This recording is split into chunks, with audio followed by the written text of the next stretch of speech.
Welcome back, everyone. Or maybe welcome for the very first time. If you found your way here tonight, I have a feeling you're the kind of person who likes falling asleep, knowing something you didn't know when you woke up this morning. And honestly, that's exactly the kind of person I made this channel for.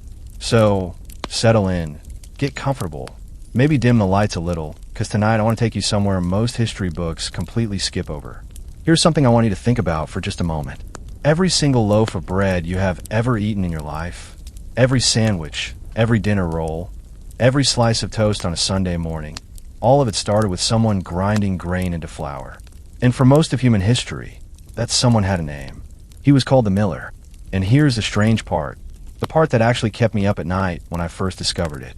This man, this one person in the village, was simultaneously the most hated figure in the community and the one person nobody could survive without. How does that happen? How do you become the most despised man in town and the most essential man in town at exactly the same time? That is what tonight is about. Let me paint you a picture. Imagine a small village in England somewhere in the 13th century. So we're talking roughly 800 years ago. The fields stretch out flat and golden. There are maybe 40, maybe 60 families living here. A church, a blacksmith, a baker, and on the edge of town, right where the river bends or where the hill catches the wind, there is the mill, and next to the mill, there is a house. And in that house lives the miller. Now when historians talk about the Middle Ages, they love to focus on knights and kings and crusades. And I understand why those stories have drama. They have blood. They have spectacle. But what I find endlessly more fascinating is the people who actually held the world together. The everyday workers, the craftsmen, the ones whose names we barely remember. The miller was one of those people. And his story is far stranger, far more complicated, and far more human than anything you'd find on a battlefield. So who exactly was this man? The medieval miller was not simply a laborer. He wasn't just a guy who showed up, tossed some grain between two rocks, and went home. No, the miller occupied a very specific and very peculiar rung on the social ladder of medieval Europe. He was by almost any measurement one of the most economically powerful people in a village who was not a lord or a priest. Think about what that meant in a world where most peasants owned almost nothing. The miller often had a decent house. He sometimes had employees. He handled large quantities of grain every single week, which in the medieval world was essentially the same thing as handling money. Grain was currency. Grain was survival. And the miller sat right at the center of it. Historians who have studied medieval English tax records, documents like the lay subsidies from the early 14th century, consistently found that millers appeared among the wealthier members of the rural community. Not wealthy by our standards, of course, but in a village where most families were one bad harvest away from starvation, the miller was often comfortable, and people noticed. People always notice when one person seems to be doing a little better than everyone else. But here's where it gets interesting. The miller's wealth didn't come from nowhere obvious. He didn't grow crops. He didn't raise animals. He didn't build things you could touch and admire. His work happened inside the mill behind wooden walls with a door, mostly closed while the millstones turned and rumbled. And in a world without transparency, without written receipts for most transactions, without any way to verify what went in and what came out, that closed door became the source of enormous suspicion. The medieval peasant who brought 2 bushels of grain to the mill expected to get roughly the right amount of flour back.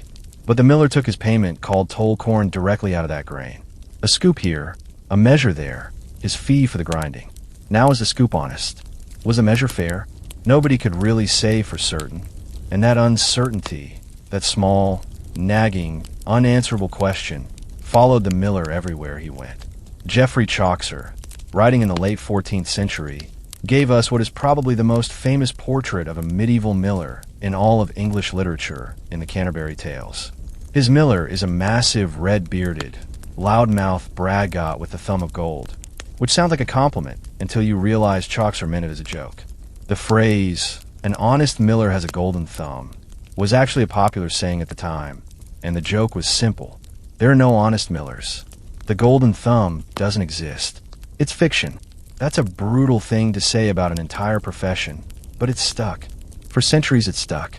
I find myself feeling a little defensive of these millers, honestly, and I think that's worth sitting with for a moment, because I think history has treated them a bit unfairly. Yes, Some millers cheated. Of course they did. Human beings cheat when the system makes it easy and the consequences are small. But the millers were also working under conditions that almost invited suspicion regardless of their actual behavior. Consider this. The miller was almost always the wealthiest, non-noble person in the village. He had the mill often, a structure worth more than every peasant cottage combined. He worked irregular hours, often through the night when the wind was right. He dealt with everyone in the village, but belonged fully to none of their social circles. He was an outsider, even when he had lived there his entire life. And outsiders in tight-knit medieval communities were always assumed to be hiding something. There's a fascinating phrase that historians of rural medieval life use. They call it the miller's position. It refers not just to economic status, but to a kind of social liminality. The miller existed between worlds. He was neither fully peasant nor fully merchant, neither fully trusted nor fully dismissed, neither inside the community nor quite outside it.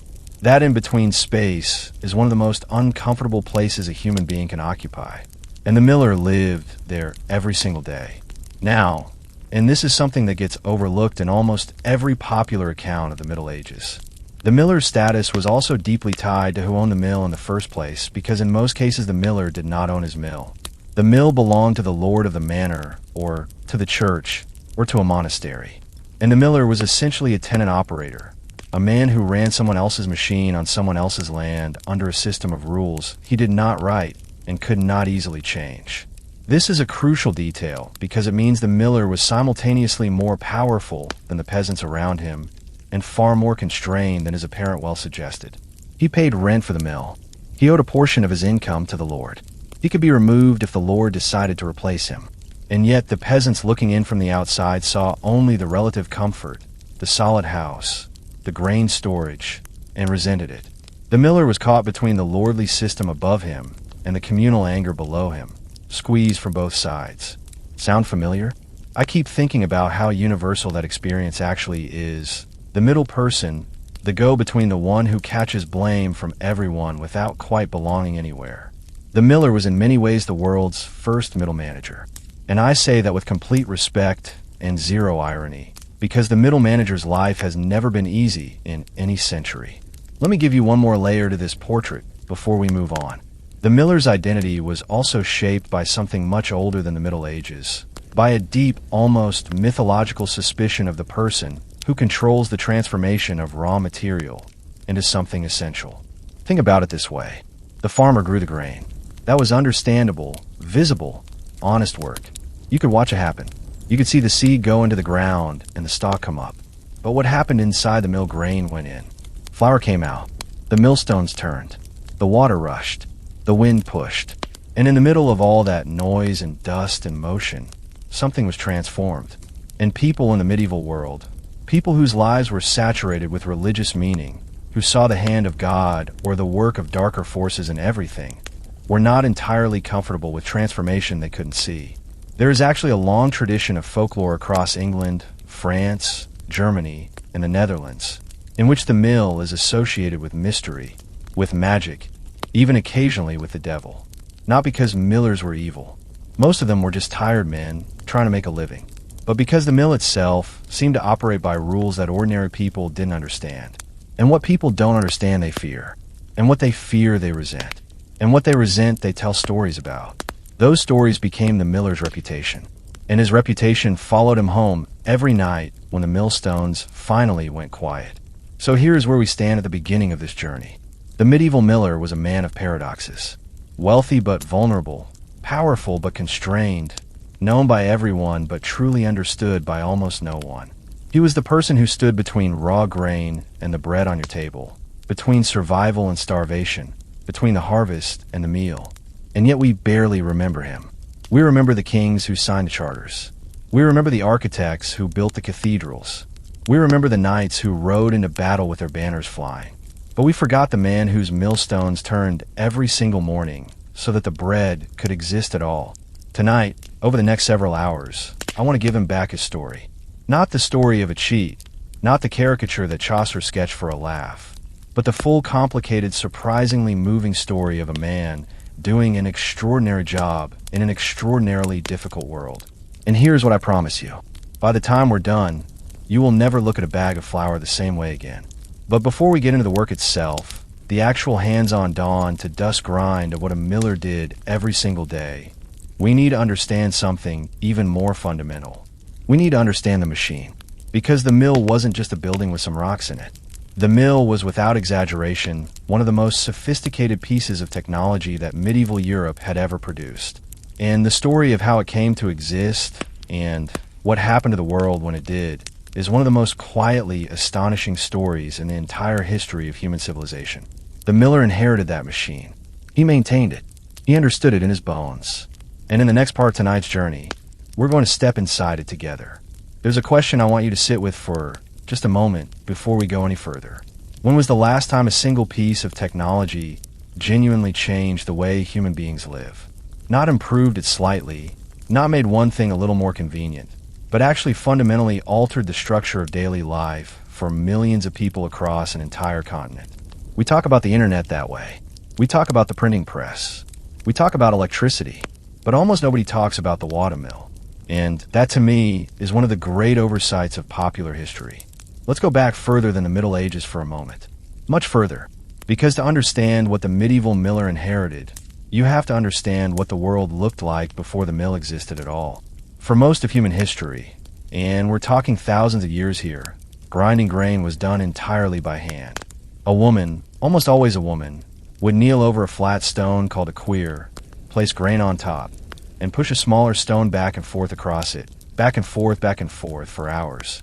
A Roman scholar named Pliny the Elder, writing in the 1st century, estimated that a household needed to grind for roughly 3 to 4 hours every single day just to produce enough flour for the family's bread. 3 to 4 hours. Every day, just for flour. Think about how that shapes a life. Think about what you don't have time to do when 3 or 4 hours of your day belong to a stone and a pile of grain. You don't have time to learn to read. You don't have time to develop a craft. You don't have time to rest or think or do much of anything that we might recognize as personal development. Manual grain grinding was not just labor. It was a kind of permanent occupation of the human body, and it fell overwhelmingly on the shoulders of women and slaves. The Roman philosopher Seneca described the sound of a grinding workshop near his apartment as one of the most unbearable tortures of urban life. Multiple people grinding simultaneously the scrape and crunch of stone on stone hour after hour. That was the world before the mill. Now, and this is where the story takes a genuinely remarkable turn, nobody is entirely sure exactly when the watermill was invented. We have evidence of water-powered mills in ancient Greece, possibly as early as the 3rd century before the Common Era. There are references in Roman literature. There are archaeological remains in various parts of the former Roman Empire. But what historians are fairly confident about is this. For a long time, the technology existed and was not widely adopted. The Romans, who were extraordinary engineers, had watermills and used them relatively sparingly. The reason is uncomfortable but straightforward. Slave labor was cheap. If you have thousands of enslaved people available to grind grain by hand, you have very little economic incentive to invest in mechanical alternatives. It was only as the Roman Empire declined, as the supply of enslaved labor contracted, as the economic conditions of late antiquity shifted, it was only then that the watermill began spreading in earnest across Western Europe. There is something quietly significant in that fact.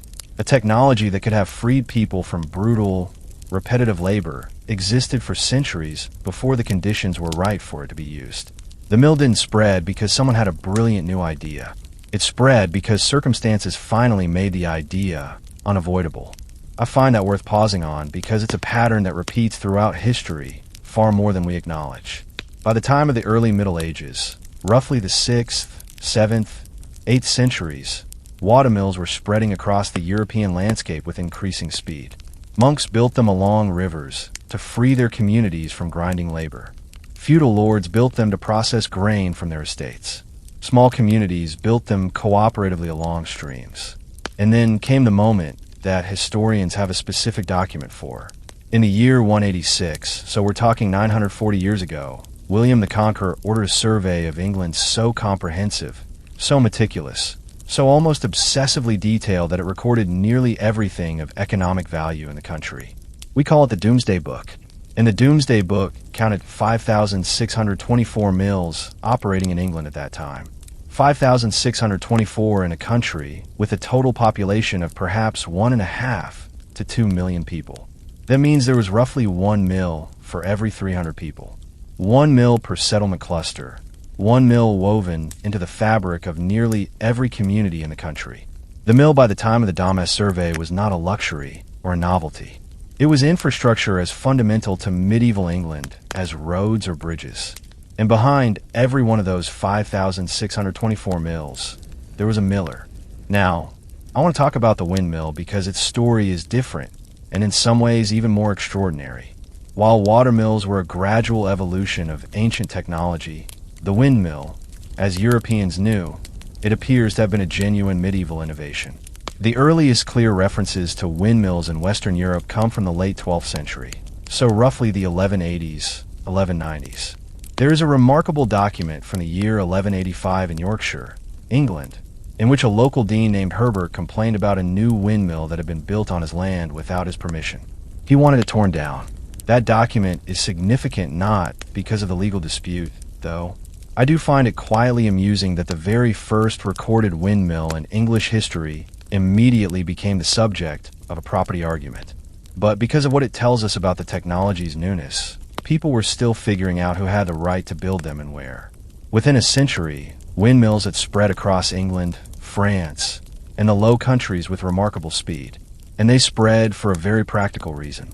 They could go where watermills could not. A watermill needed a river. It needed flowing water, reliable flow, sufficient gradient. That meant large portions of Europe's flat regions, elevated plateaus, areas far from significant waterways were simply unreachable by watermill technology.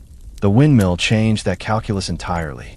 In the flat lands of what is now the Netherlands and northern Germany, where rivers were slow and tidal forces complicated everything, the windmill became not just useful, but civilization defining.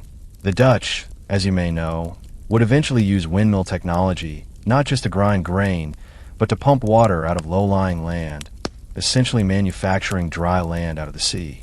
But in the 13th and 14th centuries, the windmill's primary purpose was the same as the watermills. Grain, flour, bread, and the people who operated these machines, whether water-powered or wind-powered, developed a set of skills. So specialized, so precisely calibrated that they cannot be overstated. Have you ever actually looked at how a watermill works?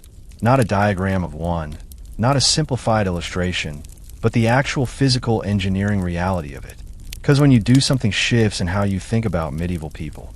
A working watermill of the 12th or 13th century was a system of interlocking wooden gears, iron fittings, carefully shaped millstones, and precisely calibrated mechanisms for controlling water flow and stone speed. The main wheel, the one turned by the water, was connected through a series of gears to the millstone above. The gear ratios determined how fast the stone turned. The speed of the stone determined the thinness of the flour. The gap between the upper and lower stone, a gap measured in fractions of an inch, determined whether you got coarse meal or fine white flour.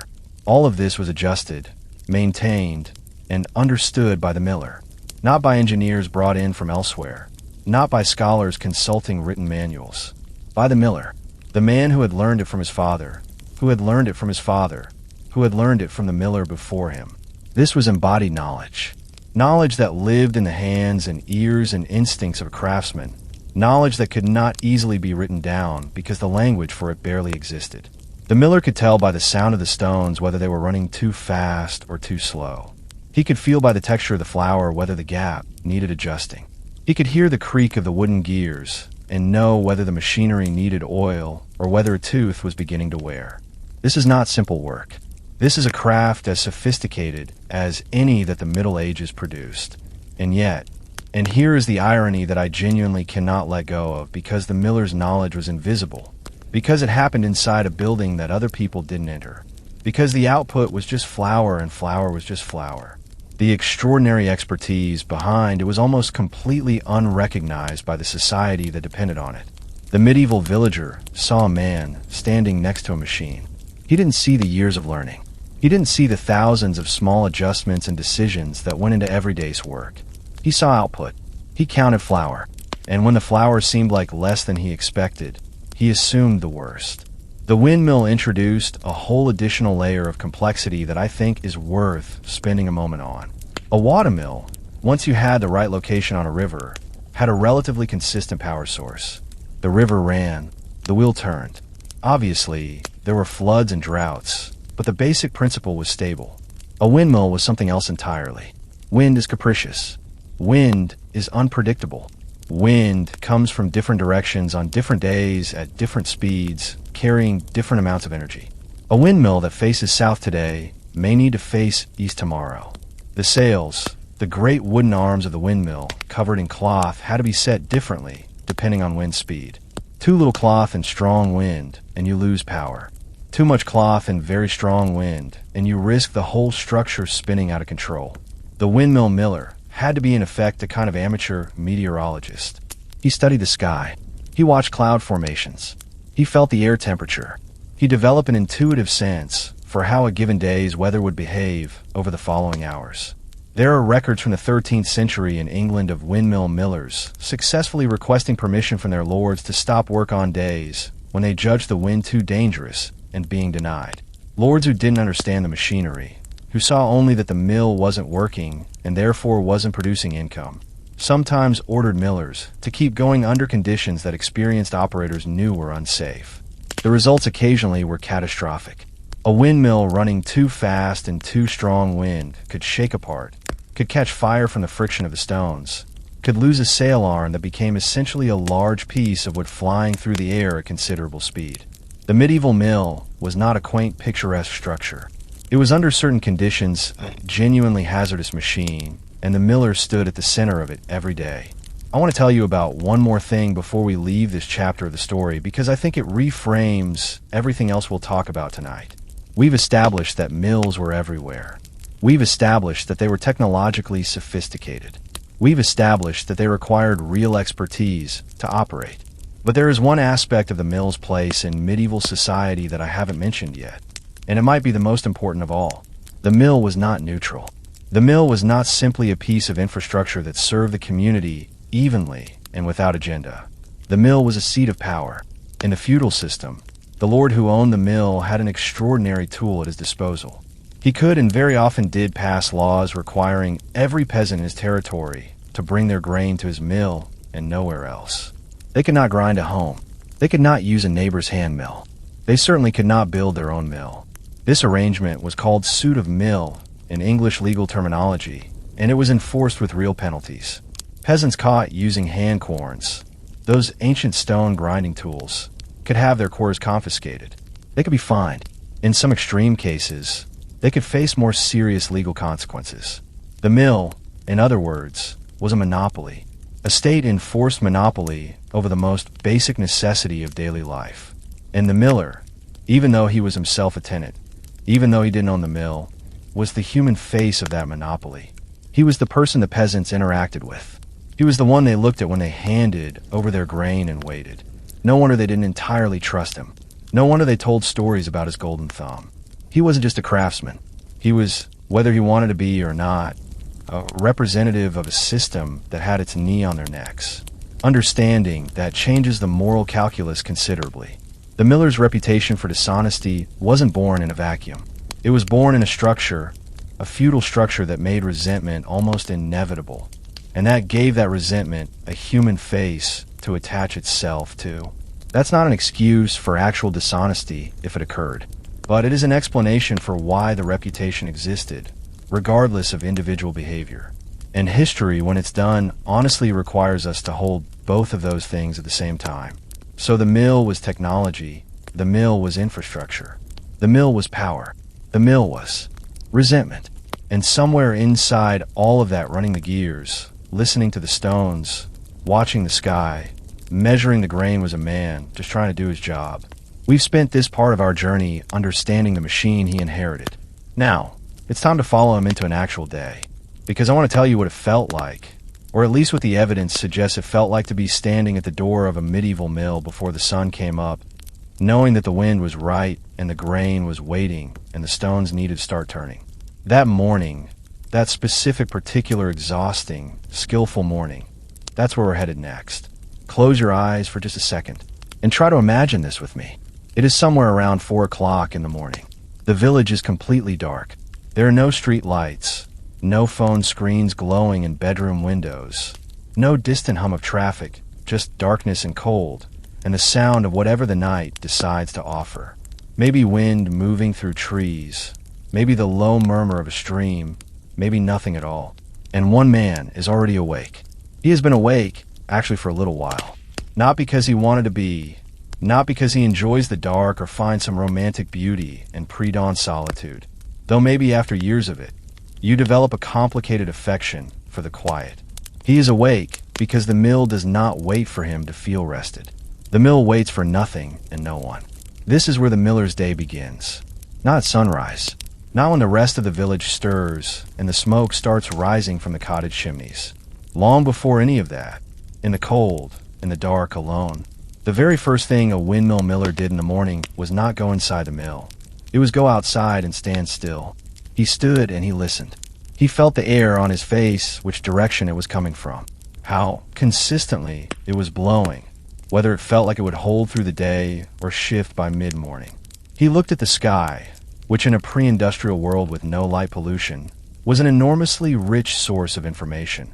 The color of the horizon, the movement of clouds, the presence or absence of certain stars near the horizon, which could indicate moisture in the air and predict how the weather might develop. This was not superstition. This was accumulated knowledge. Generations of millers had watched the sky from the same spot, or one very much like it, and had built up a practical meteorology that was surprisingly accurate for its tools. A 13th century miller in the east of England, where winds off the North Sea could be fierce and unpredictable, had to make several important decisions in those first minutes of the morning before he touched a single piece of equipment. Would today be a grinding day? If yes, how heavy a load of grain could he take on? Should he set the sails fully or partially? Was there any risk that conditions might deteriorate dangerously by afternoon? Get those decisions wrong, and at best you wasted a day. At worst you destroyed the machinery you depended on for your livelihood. Or worse than that, the morning assessment was not routine. It was the first critical judgment call of many, and it required genuine expertise.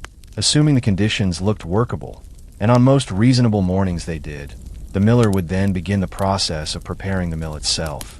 And this is where I want to slow down a little, because the preparation process reveals something important about the nature of this work that I think most people completely miss. A medieval watermill or windmill was not like a modern machine that you turn on and it runs. It was a living system in a sense. It was made largely of what oak was common. Elm was common and wood breathes. Wood expands in damp weather and contracts in dry weather. Wood wears down where it contacts other surfaces. Wood develops small cracks and compressions over time that change the way the whole machine performs. Every morning, the miller's first task was essentially a health check. He moved through the mill in a specific order. His order, the one that worked for him, the one he'd refined over years, touching things, listening to things, looking for anything that had changed overnight. He checked the wooden gear teeth. These were called cogs, and they were often made from applewood or hornbeam, because those woods were particularly dense and resistant to wear. A worn or a cracked cog could cause the gear to skip, which could cause the millstone to lurch, which could cause all manner of downstream problems. Finding a damaged cog in the morning meant you could fix it before the day's grinding began. Finding it after was a very different kind of problem. He checked the millstone spindle, the iron pin at the center of the upper stone for alignment. He checked the wooden bridge tree, which was the adjustable beam that controlled the height of the lower stone, and therefore the gap between the two grinding surfaces. He checked the wooden hopper above the stones, making sure it was clear of debris, and that the feed mechanism, a small vibrating shoe that regulated how grain fell between the stones, was moving freely. All of this before the first customer arrived, before the first sack of grain came through the door. Now, and I genuinely love this detail, the medieval miller also had to deal with something that modern people almost never think about when they picture a mill. Grain is not simply grain. The grain that arrived at a medieval mill was the product of whatever the local harvest had produced that year, stored, however the individual farmer had managed to store it, brought in at whatever state of dryness or dampness the weather had allowed. It varied enormously from one sack to the next. Wet grain grinds differently than dry grain. Old grain that had been stored through a damp winter behaves differently than grain freshly harvested. Grain contaminated with small stones or debris, which was extremely common in medieval farming, could chip or damage the millstones if it wasn't screened out first. The miller, before grinding anything, had to assess the grain he was given. Was it dry enough to grind efficiently? Did it need to be dried first, which was sometimes done by spreading it near a heat source? Was it clean enough to go straight to the stones, or did it need to pass through a sieve first? These were not decisions the farmer made. The farmer brought his grain and expected flour. The decisions about how to process it belonged entirely to the miller. And here is where the suspicion crept back in, because there was no agreed standard, no written protocol, no external body that verified any of it. The miller decided how much pre-processing was needed, and any pre-processing gave him additional handling of the grain, which gave skeptical neighbors additional opportunities to wonder whether some of that grain was somehow ending up where it shouldn't. Trust in the medieval mill was everything, and it was always fragile. Let me tell you something about the millstones themselves, because they deserve more than a passing mention. A pair of millstones in a working medieval mill were typically between 3 and 5 feet in diameter. The lower stone, called the bedstone, was fixed in place. The upper stone, called the runner stone, rotated on top of it. Grain fell through a hole in the center of the runner stone, was caught between the two surfaces, and was ground outward toward the edges as the stone turned. Simple enough in principle, but the surfaces of those stones were not smooth. They were carved with an intricate pattern of grooves called furrows and flat areas called lands arranged in a specific geometric pattern that served two functions. Simultaneously, it directed the grain outward toward the edge of the stone, and it created a scissoring action between the two surfaces that actually cut the grain rather than simply crushing it. The pattern of furrows was called the dress of the stone. In redressing millstones, recarving those furrows as they wore down was one of the most skilled and time-consuming tasks in the entire milling process. A miller used a small pick called a mill bill to redress his stones. Typically, this needed to be done every 2 to 3 weeks on a heavily worked mill. The process involved taking the runner stone off, which, given that it weighed somewhere between half a ton and a full ton, depending on its size, was itself a significant physical undertaking, laying it flat and carefully recutting every furrow by hand. Get the dress wrong, and the flour came out wrong, too coarse, too uneven. The stones might also begin running hot friction building up, because the surfaces weren't moving grain efficiently. And a millstone running too hot was a fire risk in a building full of flour dust. Which brings me to something I think about every time I walk past a bag of flour in a grocery store. Flour dust is flammable. Not just a little bit flammable. Under the right conditions, fine flour particles suspended in the air in enclosed space, a spark flour dust can explode. Modern industrial flour mills have elaborate ventilation and explosion prevention systems for exactly this reason. There are documented industrial accidents from the 19th century in which mill explosions killed dozens of workers at once. In a medieval mill, there was none of that. There was flour dust in the air all the time. There were iron components that could strike sparks if they made contact with each other. There was the perpetual friction of stone on stone. There were candles and torches for working in the dark of early morning or late evening. The medieval miller worked in what was by any objective assessment a genuinely dangerous environment every single day. And yet this is almost never mentioned in popular accounts of medieval life. We talk about the danger of battle, the danger of plague, the danger of famine. We don't talk about the quiet, daily, persistent danger of the mill. Court records from 13th and 14th century England, specifically the coroner's rolls that recorded unexpected deaths, show mill accidents with a regularity that is sobering when you actually sit down and read through them. A man caught in the machinery, a worker struck by a failing sail arm, a fire that consumed a mill building within minutes. These were not rare catastrophes. They were an accepted part of the job. The miller knew this. His family knew this. And every morning when he walked through that door and started the machinery turning, he was accepting that risk as part of the day's work. I find something quietly profound in that. Not romantic. I don't want to romanticize genuine danger, but profound. There's a kind of courage in simply showing up every day to do a job that carries real risk, not for glory or recognition, but just because the grain needs to be ground and the village needs to eat. By the time the miller had completed his morning checks and assessments, And we're probably talking about an hour or more of work before a single customer arrived. The village was beginning to wake up. And with the waking village came the queue, because the mill on a good, grinding day attracted people. Farmers with grain to process. Bakers who needed flour for the day's bread. Householders who maintained their household supply by bringing small amounts of grain regularly rather than in large batches. They came on foot. They came by cart. They came with sacks over their shoulders or draped across the backs of horses or donkeys. They came with varying degrees of patience, varying levels of familiarity with the miller, and varying expectations about how long their wait would be.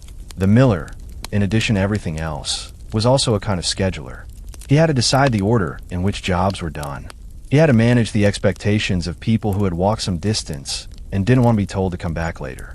He had to balance the urgency of one farmer's request against the priority of another. And unlike a modern business where you take a number and sit down, the medieval mill queue was a social environment. People talked, people observed, people counted how much grain went in and tried to estimate how much flour came out. People compared notes on the walk home. The miller was being watched, always being watched. Did that wear on him? Did he become accustomed to it? Did he develop a kind of practiced opacity of face that revealed nothing, a manner that was just friendly enough to be professional, but never warm enough to be vulnerable? The historical record doesn't tell us what a medieval miller felt. It tells us what he did when he did it, and occasionally what he was accused of. The interior life is mostly lost, but I find myself wondering about it, because he was a human being doing a complicated job under constant scrutiny, and the weight of that kind of sustained suspicion must have shaped a person in ways that are hard to fully imagine.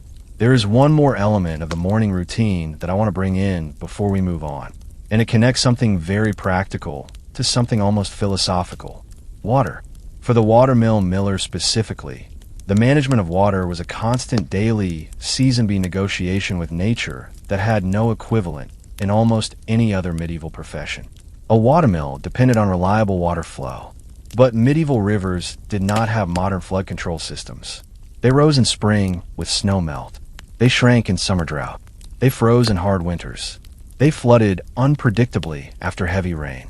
The miller had to manage a mill pond, an artificial reservoir that stored water to be released in controlled amounts through the mill's sluice gates. Managing the mill pond was a sophisticated hydraulic engineering task, and the miller was both its engineer and its daily operator. Every morning, he checked the pond level. He adjusted the sluice.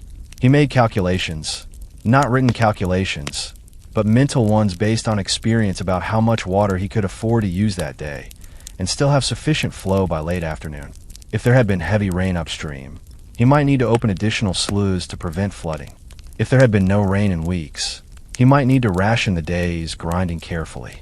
And he did all of this in a world without weather forecasts, without upstream monitoring stations, without any information except what he could observe directly with his own eyes.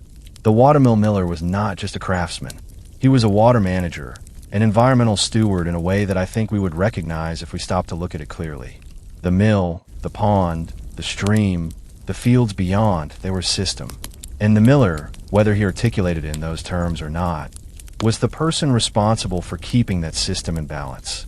So by mid-morning, let's say somewhere around 9 or 10 o'clock, the miller had already been working for 5 or 6 hours. He had assessed the weather. He had inspected the machinery. He had processed the early arrivals. He had managed the water or the wind. He had made dozens of small decisions that no one else in the village was even aware needed making. And the day was barely half done. Ask yourself honestly, not rhetorically, whether you would describe that as skilled work. Ask yourself whether that deserves the reputation of thief that followed this man home every evening. I know what I think, but I'm curious what you think, too, because the story of the miller's morning is in many ways the story of invisible expertise everywhere. Work that is complex and demanding and essential, but that goes unseen and therefore undervalued by the people who benefit from it most. That pattern did not end in the Middle Ages, not by a long shot. But the morning was only one chapter of the miller's day. Because what happened when the stones were running and the customers were lined up and the grain was flowing? What happened in the heart of the working day when the mill was at full capacity and the air was thick with flour dust and the social dynamics of the village played out in the small space between the door and the millstones? That is where the real drama lived, and it's where we are headed right now. Right. So the stones are turning, the water is rushing through the slee, or the wind is filling the sails, and the great grinding machinery of the medieval mill is doing what it was built to do. The sound alone would have been remarkable, a deep rhythmic rumbling that you felt in your chest, as much as heard with your ears, punctuated by the clatter of the wooden feed mechanism and the hiss of grain cascading down into the eye of the stone. And somewhere in the middle of all of that noise and dust and motion, the miller is working. But here's the thing that I want you to really sit with as we enter this part of the story. The actual grinding, the part where the stones do their job and the flour comes out the other end. That was almost the easiest part of the miller's day. What was hard was everything around it. The measuring, the accounting, the human negotiation, the constant unrelenting social performance of being a person that other people fundamentally did not trust and having to do your job anyway with grace and professionalism and a straight face. That to me is where the Miller story gets genuinely fascinating. Let's talk about tall corn because we touched on it earlier and now it's time to go deeper.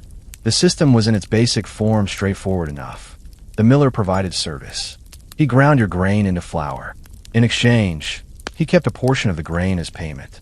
This portion was called the mullier in formal legal language, or simply the toll. The standard toll across medieval England varied by region and by period. But historians who have studied memorial records consistently find figures somewhere between 116th and 124th of the grain brought in. So if you brought in 24 measures of grain, the miller kept one. If you brought in 16, he kept one. Again, sounds simple. A fixed rate, a predictable transaction. Except it was never that simple, because the toll was measured by the miller with his own vessels, using his own judgment about what constituted a fair measure. There was no weights and measures inspector dropping by on Tuesday afternoons. There was no standardized container that every mill in the country used. There was the miller's scoop, the miller's bin, and the miller's word. Now, and I want to be fair here, because I think history hasn't been the vast majority of millers almost certainly took honest tolls most of the time. Not because they were all saintly people of impeccable virtue, but because they were rational people operating in small communities where reputation was everything. If word got around that you were systematically skimming more than your due, your customers would find ways to avoid you. They would grind at home on illegal hand corns and pay the fine rather than keep feeding your pocket. They would complain to the lord who owned the mill, who would find a different operator. They would make your life extraordinarily unpleasant in the dozens of small social ways that tight-knit communities have always been capable of. The economic incentive for consistent dishonesty was actually quite limited. The social cost was severe, but the perception of dishonesty that persisted regardless of behavior, and that gap between the reality of how most millers actually operated and the reputation they carried, is one of the more poignant injustices of medieval working life. Here is a specific example that I find genuinely illuminating. In the year 1266, the English crown passed a law called the Size of Bread and Ale.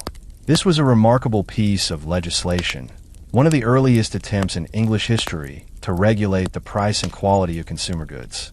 It set out formulas connecting the price of grain to the price of bread, and it imposed serious penalties on bakers who sold underweight or adulterated loaves. Millers were not directly named in the Size of Bread and Ale, but the law's existence tells us something important. It tells us that by the middle of the 13th century, there was sufficient concern about fraud in the grain-to-bread supply chain that the crown felt compelled to regulate it formally. And the miller sat in the middle of that supply chain between the farmer and the baker handling the commodity at its most vulnerable moment of transformation. What I find particularly interesting is the way the law placed accountability on the baker rather than the miller. The baker's loaves could be weighed and checked. The output was measurable, visible, testable, but flour. How do you prove that a bag of flour is the correct weight when you don't know exactly how much grain went in? How do you audit an invisible process you can't really not without being present for every single grinding? And so the miller occupied a regulatory blind spot, not because legislators didn't care about potential fraud at the mill, but because the nature of the work made it structurally difficult to oversee. That blind spot, I think, is where the mythology of the dishonest miller really took root. Not in actual widespread theft, but in the unanswerable question, in the fact that nobody could ever fully know. Uncertainty in human psychology tends to resolve itself toward the negative. We assume the worst when we can't see clearly. It's a survival instinct and is very old. The miller was the victim of that instinct generation after generation. Can I tell you about a man named Mononocchio? He lived in a small village in northern Italy in the 16th century. So, a little later than the heart of our story, but still very much part of the world we're exploring tonight.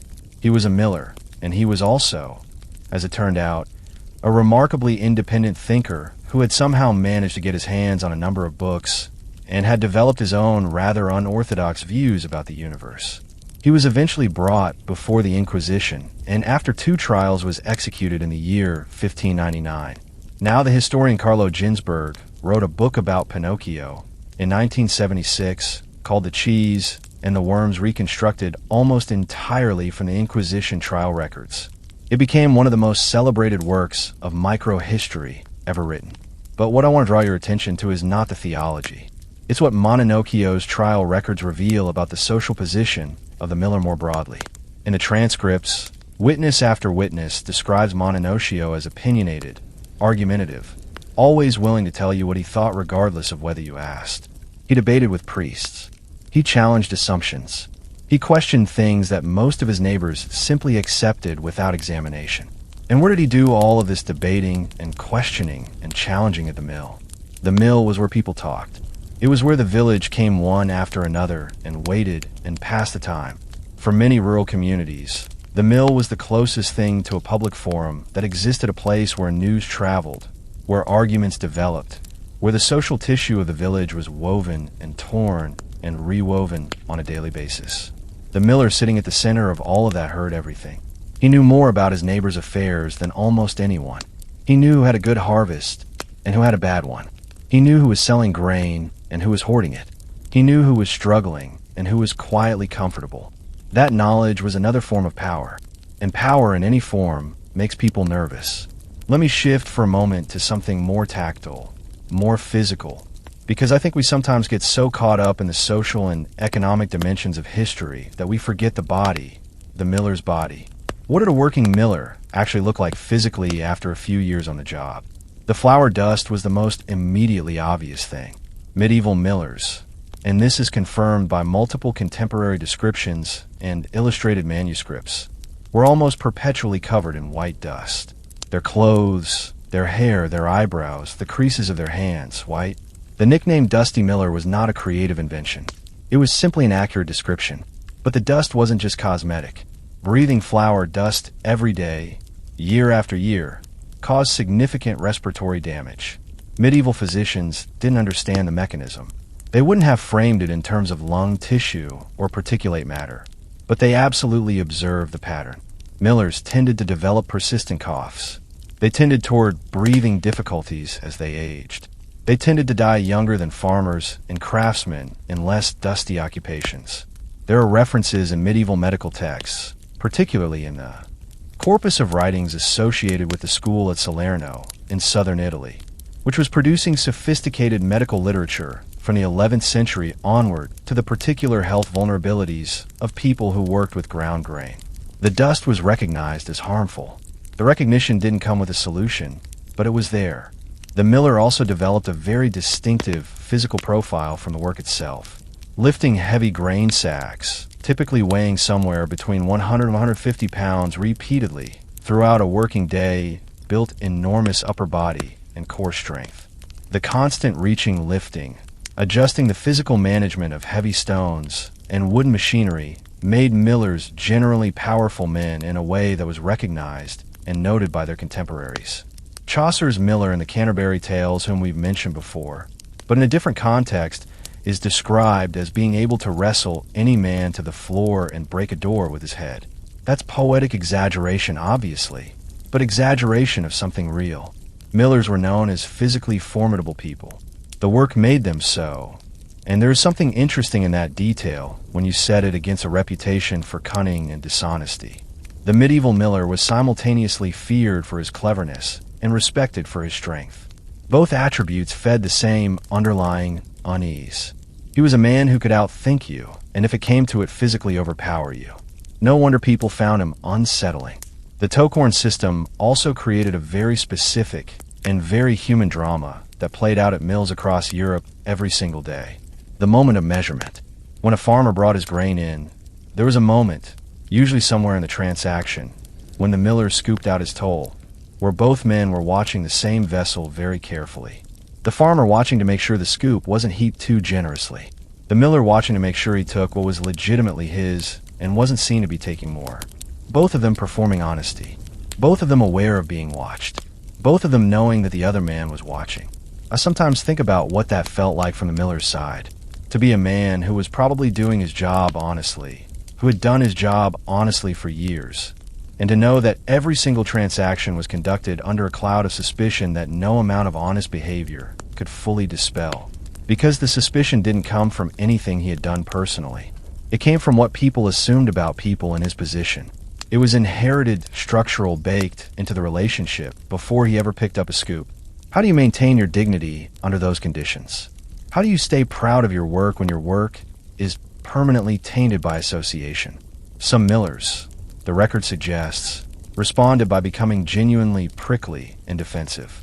Others developed a kind of professional armor, a bluff, cheerful exterior that deflected scrutiny through sheer gregariousness. Others perhaps simply internalized the suspicion over time and became the thing they were accused of being. That last possibility is the darkest one, and I think it deserves to be named because one of the genuine tragedies of unjust reputation is that it can over time reshape behavior. When a person is treated as dishonest long enough with sufficient consistency by sufficient numbers of people, something can shift.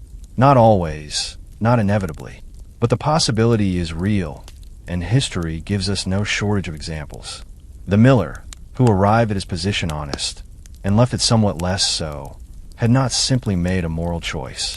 He had been shaped by a system, and systems, as I keep coming back, to bear responsibility for what they create. There is also the question of what happened when something went wrong with the grinding itself, because things went wrong regularly. A stone running too hot could scorch the flour, giving it a bitter taste that would ruin a baker's bread. A piece of iron grit from a worn component could contaminate a batch in ways that were invisible until someone bit down on something hard.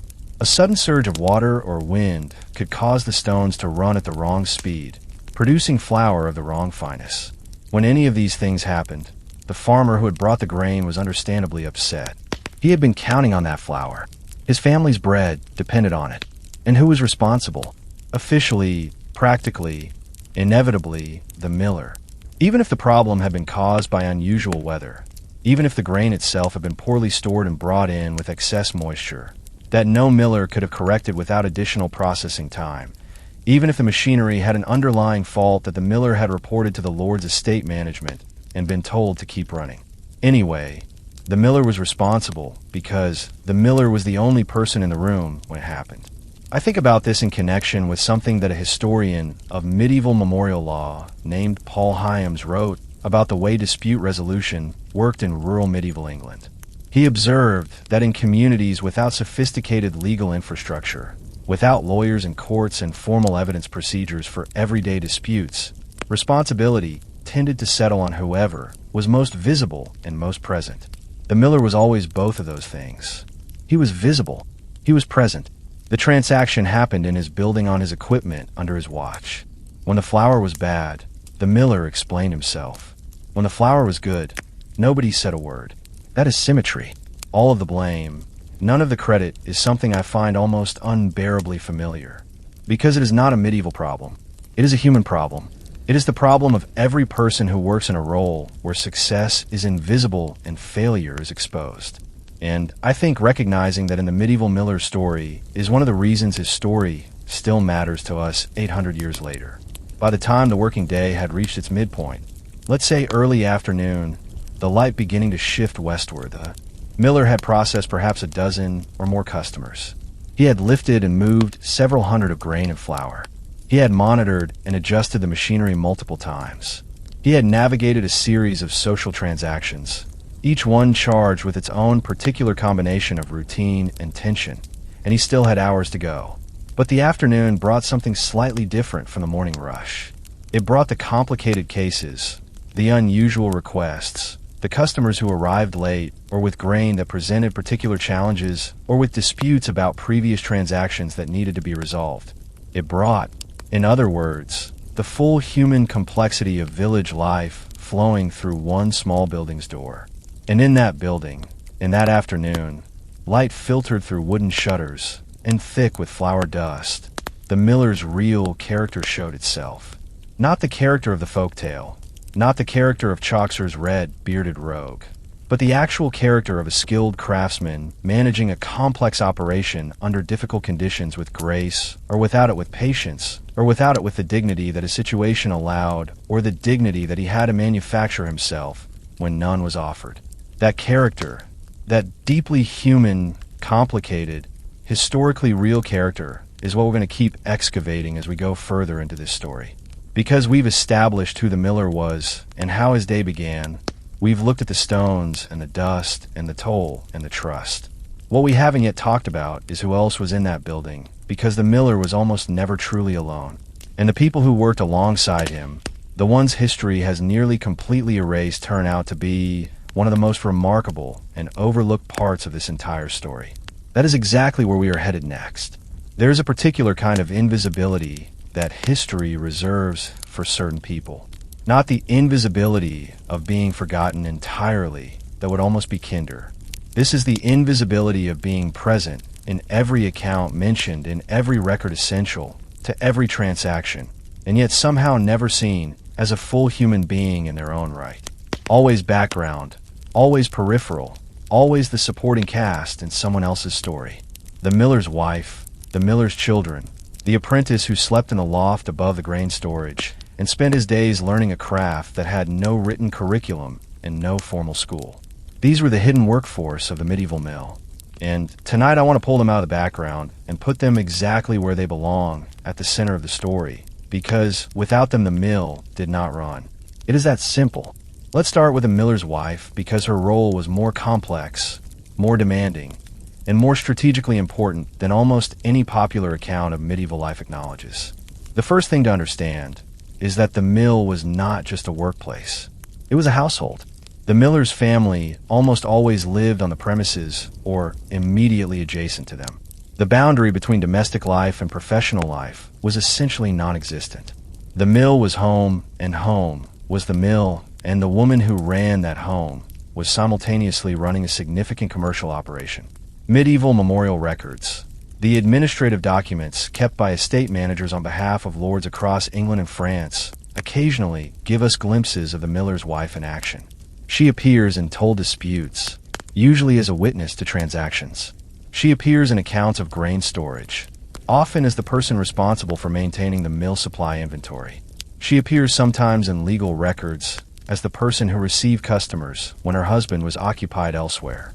What she was doing in modern terms was office management, inventory control, customer relations, and bookkeeping, all simultaneously, all without formal recognition, and all while managing a household that included children, domestic animals, food preparation, and 1,000 other tasks that medieval domestic life required. The historian Judith Bennett, whose work on women in medieval English rural communities remains essential, reading for anyone seriously interested in this period, documented how thoroughly the economic functioning of small craft enterprises depended on wives' labor. She found, looking across a range of trades, that the wife's contribution was typically not acknowledged in legal or commercial records, not because it was invisible to the people involved, but because the legal framework of the time simply did not have a category for it. A married woman's economic activity was, legally speaking, subsumed into her husband's. She worked. The record said he worked. That gap between reality and documentation is something historians have been trying to close for decades, and the miller's wife sits right at the center of it. Now, can I share something that I find genuinely moving about this? There are a handful of legal cases from medieval English court records where the miller's wife appears not as a background witness, but as the primary actor in a dispute. Cases where the miller himself was absent, traveling ill or dead, and his wife stepped forward to defend the household's interests before the memorial court. One category of case that appears with some regularity involves disputes over toll measurements. A customer claiming he was overcharged, the miller not present to defend himself, his wife appearing in his place. What strikes me about these cases is not the legal outcome, which varied, but the simple fact that the wife clearly understood the business in sufficient detail to argue it. She knew the toll rates. She knew the standard measures. She knew the history of the specific transaction being disputed. This was not a woman who had been kept at arm's length from the commercial realities of her household's work.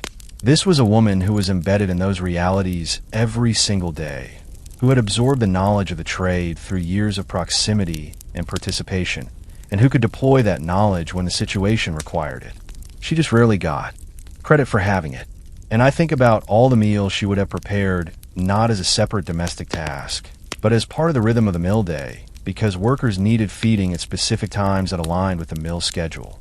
I think about the way she would have managed the social dynamics of customers waiting in the mill yard, keeping the peace between impatient farmers, perhaps offering water or small conversation to smooth the edges of a transaction her husband would have to handle shortly. The soft skills, we might call them today, the emotional labor, the invisible infrastructure of a functioning workplace. 800 years later, we still have trouble counting that work. The children of the miller's household entered the workforce younger than most modern people find comfortable to contemplate. The evidence from medieval sources consistently suggests that children in craft households began contributing meaningfully to the family enterprise somewhere around the age of 7 or 8, not performing the most demanding tasks. Obviously, not lifting the heavy grain sacks or managing the millstones, but doing the smaller continuous work that kept the operation running. Sweeping the mill floor of accumulated flour dust was one such task. And before you think of that as trivial, remember what we established earlier about the flammability of flour dust. Keeping the floor swept was not a cosmetic task. It was a genuine safety measure. A child's contribution to that sweeping was a genuine contribution to preventing the kind of accident that could destroy the family's livelihood. Children also helped with the feeding mechanism, the hopper and shoe arrangement that controlled grain flow to the stones. Keeping the hopper filled was a continuous task during a grinding day. An adult miller who was simultaneously monitoring the stone's speed, managing customers, and attending to the machinery could not always stop to refill the hopper himself. A child of 8 or 9 could do that job reliably and free the miller's attention for more demanding work. By their early teen years, the miller's sons and occasionally daughters, though this was less documented, were learning the actual craft, learning to assess grain quality, learning to listen to the stones, learning the basic operations of the gear system, and the water management or sail management, depending on the mill type. This was an apprenticeship in everything but name. It happened within the family rather than through formal indenture. But the content was identical. Years of learning by watching and doing, accumulating the embodied knowledge that could not be taught from a book because no book contained it. The formal apprenticeship system, when it existed in milling, is worth spending a moment on because it illuminates something important about how the trade was organized and transmitted.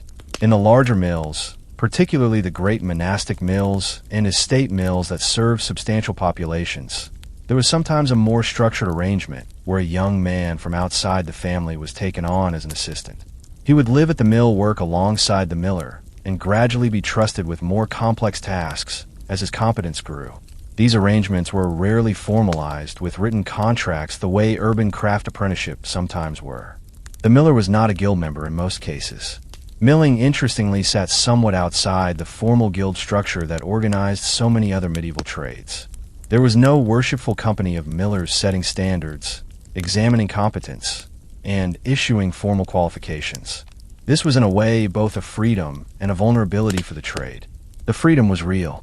A miller didn't need to navigate guild politics, pay guild fees, or submit to guild oversight. He could train his son directly without any external authority having a say in the process. The vulnerability was equally real without a guild structure. There was no collective body to advocate for millers. When lords raised rents on mill tenancies, no organization to set minimum standards for toll rates, no professional community to support a miller who fell on hard times. The miller stood largely alone in an institutional sense, which is of course entirely consistent with everything else we know about his social position. I want to tell you about a particular dynamic that developed in the apprentice or assistant relationship at medieval mills, because it connects to something quite profound about the nature of knowledge and power. The miller's most valuable asset was not the mill itself. He didn't own the mill. It was not the grain, which belonged to his customers. It was not even the tools which could be replaced. His most valuable asset was his knowledge. The specific accumulated irreplaceable knowledge of how to run that particular mill, how the stones responded, how the water behaved at different seasons, how the local grain varieties ground differently, where the machinery was temperamental, and where it was reliable. This knowledge was worth something. It was worth his livelihood, in fact, and he was understandably careful about who he shared it with and how much. There is a fascinating pattern that scholars of medieval craft traditions have observed across multiple trades. Masters were often simultaneously generous with basic instruction.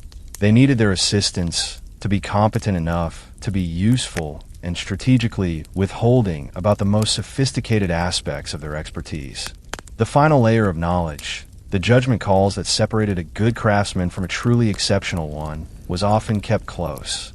In the milling context, this might mean an apprentice who learned to set the stones and manage the water in his first 2 years, but didn't learn the finest points of stone dressing until his 5th or 6th year. Or a son who watched his father adjust the sail settings in different wind conditions for years before being trusted to make those adjustments himself. This wasn't cruelty. It was a rational response to economic reality. Knowledge was the miller's security. Transferring it completely and too quickly left him vulnerable. But it also meant that the full craft of milling was always somewhat concentrated in a small number of people, always slightly at risk of being lost when those people died without adequate time to pass on what they knew. Medieval records contain occasional references to mills that became non-operational after a miller's death, because no one in the immediate vicinity had the skill to run them. A lord scrambling to find a replacement, offering incentives to attract an experienced miller from another district. The machinery sitting idle while the grain piled up. The miller's knowledge was so specialized and so person-dependent that his absence could quite literally stop the food supply of a community. Does that change how you think about the golden thumb? Something I haven't mentioned yet, and I think it matters, is the social world that the miller's household occupied in the village. We've talked about the suspicion and the resentment, but the picture wasn't entirely dark, and I don't want to leave that impression.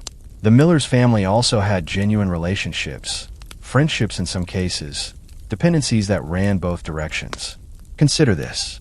The miller, by virtue of his position, was one of the few people in the village who had regular interactions with nearly every household. Every family needed flour.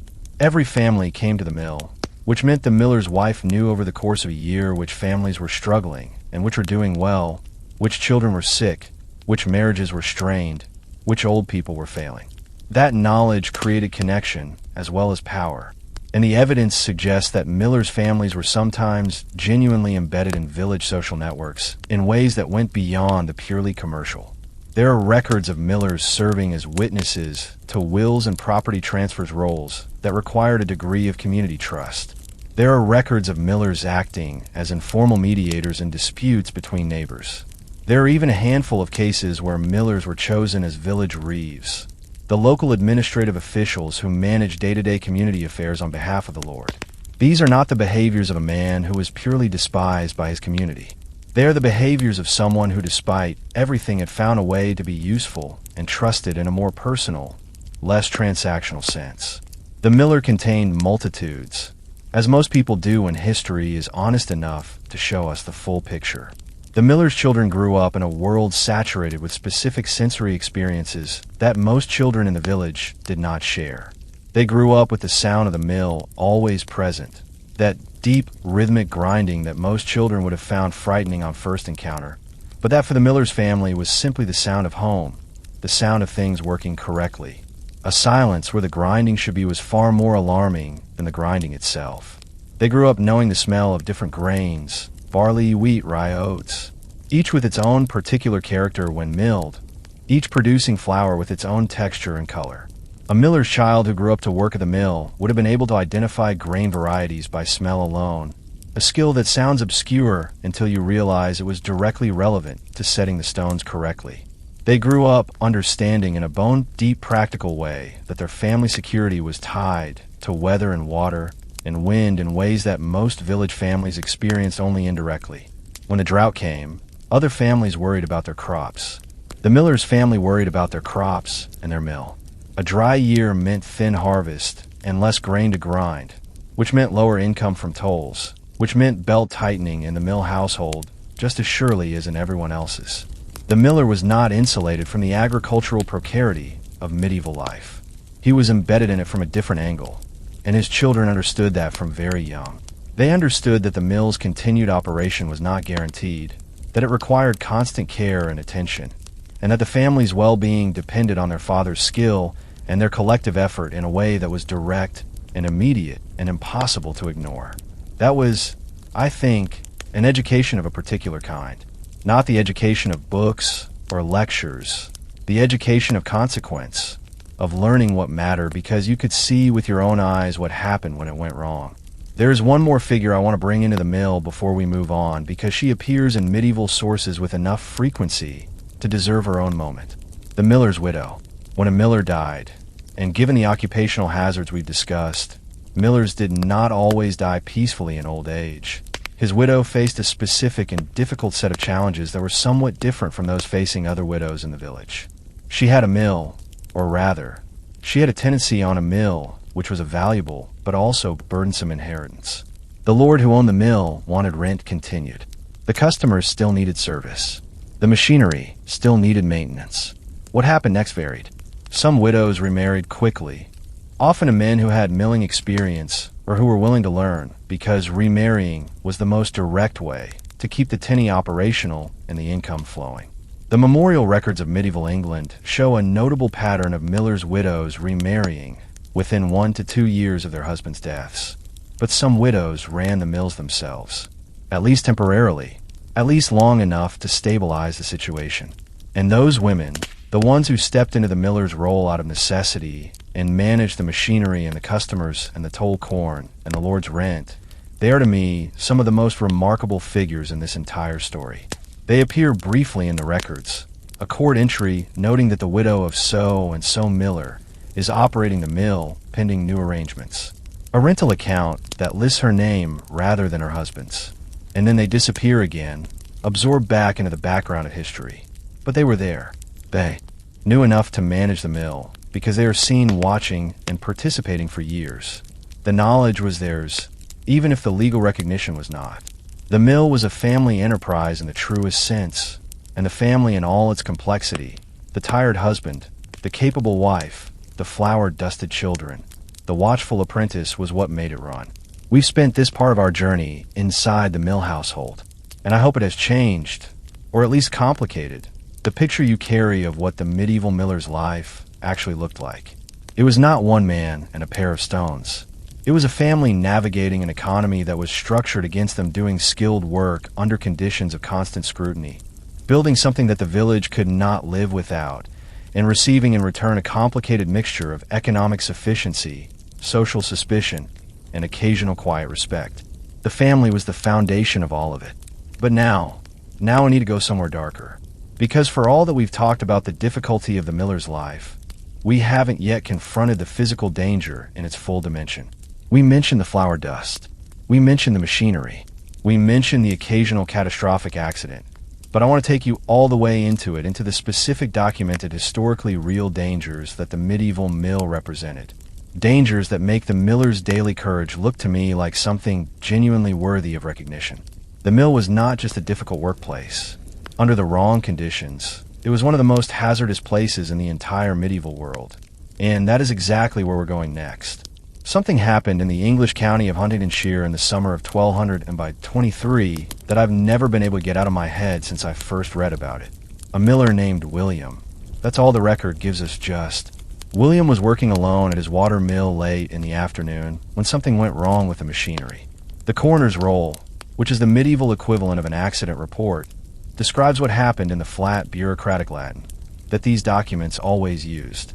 But even through the translation, even through 800 years of distance, the event is viscerally clear. William's clothing caught in the rotating machinery. The mill, once it has you, does not let go. By the time anyone found him, it was over. He was, the record notes, a tenant of the local manor. His widow subsequently applied for relief from the mill's rent obligations. That is the entire record. A man's life reduced to 2 sentences in an administrative document. And the reason I keep thinking about William is not because his death was exceptional. It is because it was not. Cases like his appear in the coroner's rolls of medieval England with a regularity that once you start looking for them becomes genuinely difficult to read. The mill was dangerous in ways, and at a frequency that the historical record makes unmistakably clear, even though popular history has almost entirely failed to acknowledge it. Tonight, in this part of our journey, we're going to look at that danger honestly. All of it. Let me lay out the hazard landscape of a medieval mill, because I think it helps to understand them as a system rather than as isolated incidents.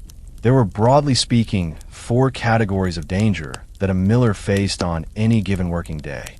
The machinery, the dust, the fire, and the water, or in the case of a windmill, the wind itself. Each of these was real.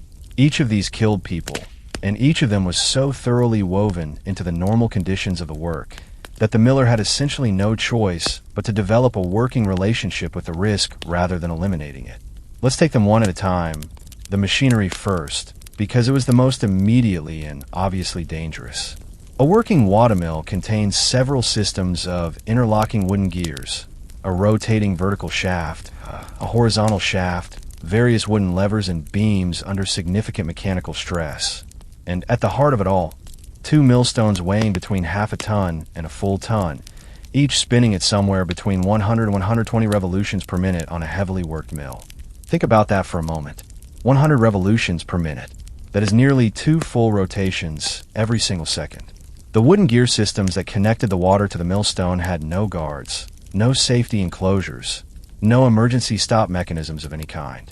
They were open, turning, reaching, catching things because that is what gears do. They catch things. That is their entire function. Loose clothing was the primary hazard, and medieval working clothes were not form-fitting. Millers wore long tunics, often belted, but still with fabric that could catch. They wore cloth caps. They worked in a space where they frequently had to reach past or between moving components to adjust, check, or repair things while the machinery was still running. Because stopping the mill to perform every small maintenance task was not always practical. Water didn't wait. Wind didn't wait. A mill that stopped frequently was a mill that wasn't earning its toll. So millers worked around running machinery. They developed habits and instincts for navigating it safely. They learned through years of practice exactly how close they could get to which components without risk. And sometimes, not often, but with terrible regularity, those instincts failed, or circumstances changed unexpectedly, or a new apprentice made a mistake that an experienced miller would never have made. The coroner's rolls of 13th and 14th century England, which the historian Barbara Hannawalt analyzed extensively in her landmark study of medieval English rural life, show mill-related fatalities appearing in the records of nearly every county. Hannawalt found that accidental deaths in and around mills were among the most consistently documented occupational fatalities in the rural medieval world. Not the most numerous agricultural accidents overall were more common, simply because more people worked in fields, but remarkably consistent, remarkably diverse in their specific causes and remarkably underacknowledged by subsequent historians. The dust, as I mentioned in an earlier part of our journey, deserves its own careful attention because it operated on 2 entirely different timescales of harm. The immediate danger of flour dust, as we've touched on, was fire and explosion. Fine flour particles suspended in the air of an enclosed space create a genuinely explosive mixture when combined with a spark or open flame. This is not a theoretical concern. It is a documented, well-understood physical phenomenon. In a medieval mill, the conditions for this kind of event were present virtually every working day. The stones grinding grain generated friction. Friction generated heat. Occasionally, if a stone ran without adequate grain between the surfaces, which could happen if the feed mechanism failed or was allowed to run empty, the stones themselves generated sparks, and the air in the mill was full of flour dust that had nowhere to go. There are references in medieval English legal and administrative records to mills burning. Sometimes these fires are attributed to carelessness with candles or torches lighting sources that were necessary in the dim interior of the mill, especially in winter months when daylight was short. Sometimes the cause is simply listed as unknown. I suspect, though I cannot prove, that some of those fires of unknown cause were flour dust ignitions. The medieval observer would not have had the scientific framework to understand what had happened. They saw fire. They did not see the explosion that preceded it. They did not understand why the fire spread so fast through what should have been stone walls. The longer-term dust hazard was the chronic one. Years of breathing finely mill flour particles, and not just flour particles, but also stone dust from the millstones themselves, which wore down slightly with every grinding, caused progressive lung damage. Medieval physicians, as I noted earlier, recognized this association without fully understanding its mechanism.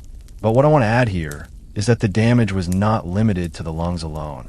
Stone dust, particularly from certain types of millstone material, could cause a condition that we would now recognize as silicosis, the same disease that plagued miners and stone cutters throughout history. Silicosis is progressive, irreversible, and ultimately fatal. It does not kill quickly. It kills slowly over years through a gradual hardening and scarring of lung tissue that makes breathing increasingly difficult. A miller who began his career in his teens and worked through to his 50s, if he survived the machinery and the fire, was likely spending his final years in considerable respiratory distress. And nobody in the medieval context understood why. It was simply the way millers aged. It was simply what happened. That quiet, unrecognized, structurally invisible suffering is something I find almost more affecting than the dramatic accidents, because at least the accidents were noticed. At least they produced a record. The slow erosion of a man's lungs over 30 years of honest work left almost no trace at all. Water deserves a dedicated discussion here because of the Watermill miller. It was simultaneously the source of everything, the power that made the whole operation possible, and one of the most unpredictable and potentially devastating forces he faced. Medieval England experienced flooding with some regularity, and the watermill, sitting directly on a watercourse, was in the flood's path almost by definition. A mill dam that gave way under pressure from flood water could send a wall of water through the mill building in minutes. The mill pond, which was designed to store water, could become a liability if the sleam mechanisms failed to open fast enough during a rapid rise. There are records of millers being trapped in their own mills during floods. Men who had gone to adjust the slee in rising water and found themselves unable to get back out before the water overtook them. There are records of mill structures being carried entirely away by floods and found days later in fragments downstream. But flooding was not even the most insidious water-related danger. The most insidious was something quieter and more chronic. Mills required constant maintenance of their water management infrastructure. The mill dam, the mill pond banks, the channels that directed water to and from the wheel. All of these needed regular inspection and repair. A small leak in a dam bank left unrest could erode into a catastrophic failure. A channel that silted up gradually reduced the water available to the mill, forcing the miller to work the machinery harder with less power, which increased stress on every component.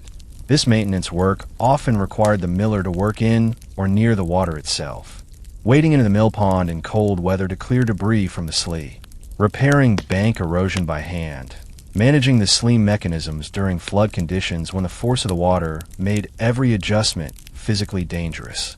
Medieval watercourses before the era of industrial water management were also significantly less predictable than modern rivers. They shifted course. They undercut their own banks. They behaved in short the way natural systems behave according to their own logic, not the logic of the people who depended on them. The miller's relationship with his water source was a lifelong negotiation, sometimes cooperative, sometimes adversarial, always consequential. For the windmill miller, the wind presented a parallel set of challenges with its own distinctive character. We talked in an earlier section about how the windmill miller had to be a practical meteorologist. But I want to add something here about what happened when that meteorological judgment proved wrong, or when the weather simply changed faster than any human observer could track. Runaway speed was the primary catastrophic failure mode of a windmill. If the wind increased dramatically and the miller was unable to reduce the sail area quickly enough, or if a sailcloth tore and the imbalance caused the whole structure to vibrate destructively, the millstones could begin spinning far faster than they were designed to handle. A millstone spinning out of control generated enormous heat through friction. The wooden components of the mill exposed to that heat, and to the sparks that a spinning stone can throw were highly vulnerable to ignition. And a windmill structure being largely wooden and elevated burned with extraordinary speed. There are documented cases from medieval English records of windmills burning to the ground in under an hour. But the danger before the fire was in some ways worse. A windmill vibrating under uncontrolled speed stress could literally shake itself apart. Gear teeth would fail, shafts would crack, and the great wooden sail arms, each one perhaps 20 to 30 feet long and weighing several hundred lb, could detach and become airborne projectiles, moving at significant velocity. The image of a windmill sail arm flying through the air is not a dramatic invention. It appears described with a matter-of-fact directness that medieval documentary sources characteristically use in at least several accounts from the 13th and 14th centuries. The windmill miller, who was working to reduce sail in deteriorating conditions, was doing something genuinely courageous every single time. He was climbing the outside of the mill structure, working with heavy wooden and cloth components in strong wind, knowing that if he was too slow, the whole situation could escalate beyond recovery. I want to be clear that I am not trying to make the medieval miller sound like some kind of action hero. He was not. He was a working man doing a job. But courage doesn't require drama to be real. The quiet, repeated courage of showing up every day to work a genuinely dangerous job without protective equipment, without safety regulations, without workers' compensation, if something went wrong, deserves to be recognized as the real thing. Here is something that I think complicates the story in an important way. The miller knew all of this. He was not naive about the risks of his profession. He grew up watching his father work in the same conditions. He learned the trade alongside the danger. He knew the stories every milling community had them of the accidents that had happened at this mill or the one in the next village. He knew the names of the men who'd been caught in the gears or overcome by fire or taken by the flood, and he came back every morning anyway. Why? This is not a trivial question. It goes to something fundamental about how human beings relate to risk, when risk is simply the condition of their existence rather than a choice they can opt out of. The miller could not easily leave his trade. His identity, his household's income, his social position, his family security, all of it was bound up in the mill. His knowledge was mill-specific. If he left, where would he go? What would he do? The medieval economy did not offer easy lateral career moves. So he stayed. He developed the rituals of safety that his experience told him mattered. He taught those rituals to his children. He maintained the machinery as well as his resources allowed. He made the daily 1,000 small judgments that kept the dangerous thing manageable. And he probably did not spend much time thinking about it as courage, because courage implies a conscious choice between a safe option and a dangerous one. He had no safe option. He simply had his work. There is a kind of philosophical clarity in that. I think a kind of radical acceptance that people in genuinely constrained circumstances develop, because the alternative, spending your life in fear of the thing you cannot change, is simply not sustainable. The miller accepted the risk, not because he was reckless, but because acceptance was the only rational response to a situation he could not escape. I want to bring in one more dimension of physical danger that I haven't seen discussed in any popular account of medieval milling, and it comes from the legal records rather than the accident records. Violence. The millers we have established was a place of commercial tension. The toll system created resentment. The monopoly created anger. The millers' relative prosperity, visible daily, to people who had less, created envy, that sometimes curdled into something uglier. The memorial court records of medieval England contain scattered among the property disputes and debt cases accounts of mills being attacked, of millstones being deliberately damaged, of slee gates being opened at night to drain mill ponds and put the mill out of operation, of millers being assaulted by customers who felt cheated or by neighbors who harbored long-standing grievances. Most of these incidents were small-scale, petty vandalism, an argument that turned physical, a rock thrown through a window. But not all of them. There are documented cases of coordinated community action against mills that had become symbols of memorial oppression. The Lord's mill that everyone was forced to use, that everyone resented, that everyone paid for whether they could afford to or not. In those cases, the mill was not just damaged. It was targeted with a specific intent to destroy it. And the miller stood in the way of that intent. He was not always the target of the anger. Sometimes the anger was entirely directed at the lord who owned the mill. And the miller was collateral, a man caught between an enraged community and the property of a powerful lord. But sometimes the anger had found its way to him specifically. The face of the system, the man who took the toll, the golden thumb. We will explore this conflict in much greater depth a little later in our journey, because the story of community rage and mill destruction has its own remarkable history that goes far beyond isolated incidents. For now, I simply want to establish the mill was not safe from human violence any more than it was safe from mechanical failure or fire or flood. The miller navigated all of these dangers simultaneously every day for as long as he was able. So what do we do with all of this? How do we hold the full picture, the expertise, the family, the skill, the community role, and now the danger, and make sense of it? I think what I keep coming back to is a question of recognition of what it means to see someone's work clearly.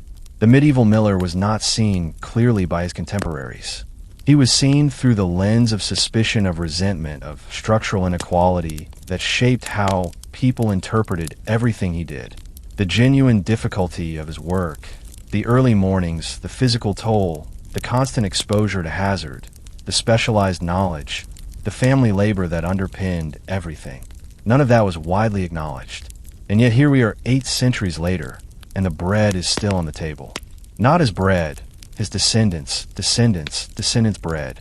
But the chain runs unbroken from his millstones to our grocery stores, even if the technology has changed beyond recognition. I think that chain deserves a moment of honest attention, because we're about to turn a corner in this story. Up until now, we have been looking mostly at the miller's relationship with his trade, with the machinery, with the toll system, with his family, with the physical dangers of his daily work. But there is another relationship we haven't fully examined yet. The relationship between the miller and the lord who owned the mill. That relationship, the economic and legal structure that bound the miller to the land, to the monopoly, to the rent, to the rules he didn't write. That is where the deepest tensions of this entire story lived. And those tensions, when they finally broke open, produced some of the most remarkable scenes of popular resistance in all of medieval English history. We're going to go there right now. Picture this for a moment. It is the year 1311. The town of St. Albans, about 20 miles north of London. A Benedictine abbey sits at the center of the town. An enormous, wealthy, powerful, its stone walls radiating the kind of permanent authority that only 8 centuries of institutional existence can produce. And in the courtyard of that abbey, the abbot of St. Albans has ordered his servants to dig up the stone hand querns that the town's people have been using to grind their own grain at home. Not confiscate them. Dig them up. Pull them physically out of the floors and cellars where the town's people had hidden them. Break them apart. And use the broken pieces to pave the floor of the abb's parlor, so that every time an abbot or a monk walked across that floor, they walked on the crushed remains of the townspeople's attempt at independence. If that image doesn't make your blood pressure rise slightly, I genuinely don't know what to tell you. This was not a one-time incident. This was a pattern, a deliberate, sustained, institutionally enforced pattern of control over the most basic human necessity. And it played out across medieval Europe for centuries with a consistency that tells you everything you need to know about what was really at stake when we talk about who owned the mill. To understand what happened at St. Albans and why it matters so profoundly to the story of the medieval miller, we need to go back to the legal framework that made the whole system possible. The concept at the heart of it was called suit of mill in English legal terminology, or benelite in the French feudal tradition. The principle was straightforward and brutal in equal measure. If you were a peasant living within the jurisdiction of a lord who owned a mill, you were legally required to grind your grain at that mill and only at that mill. You could not grind a neighbor's mill that might be closer or cheaper. You could not build your own mill. You could not use a hand coin in your own home. You paid the toll at the lord's mill. You accepted the miller the lord appointed. You came when the mill was available, waited your turn, regardless of how long that took, and you were grateful for the service you were legally compelled to use. In exchange, the lord provided the mill. He maintained the structure, or was supposed to. He appointed a miller or failed to sometimes, leaving the mill unoperational for weeks, while the grain sat in farmers' barns, and the bread supply ran short. The arrangement was presented as mutually beneficial. The lord invested in the mill. The peasants benefited from the service. This was the official justification. But when you look at the actual economics, the official justification collapses fairly quickly. Let me give you some specific numbers, because I think they make the reality of the situation far clearer than any general description can. Historians who have worked through the memorial account rolls of large English estates, particularly those of the great monastic houses, whose administrative records are among the best preserved from the medieval period, have found that mills were typically among the most profitable assets on any estate. A large watermill in 13th century England might generate an annual income for its lord of somewhere between 1 and 4 sterling. That sounds modest until you understand that a skilled agricultural labor at the same period earned approximately 1.5 to 2p per day, which works out to roughly 2.5 to 3 per year for a full year of work. So a single mill could generate the equivalent of an entire skilled worker's annual wages and passive income for the lord from an asset that the lord did not personally operate, maintain day-to-day, or physically attend in any way. The lord collected the rent from the miller.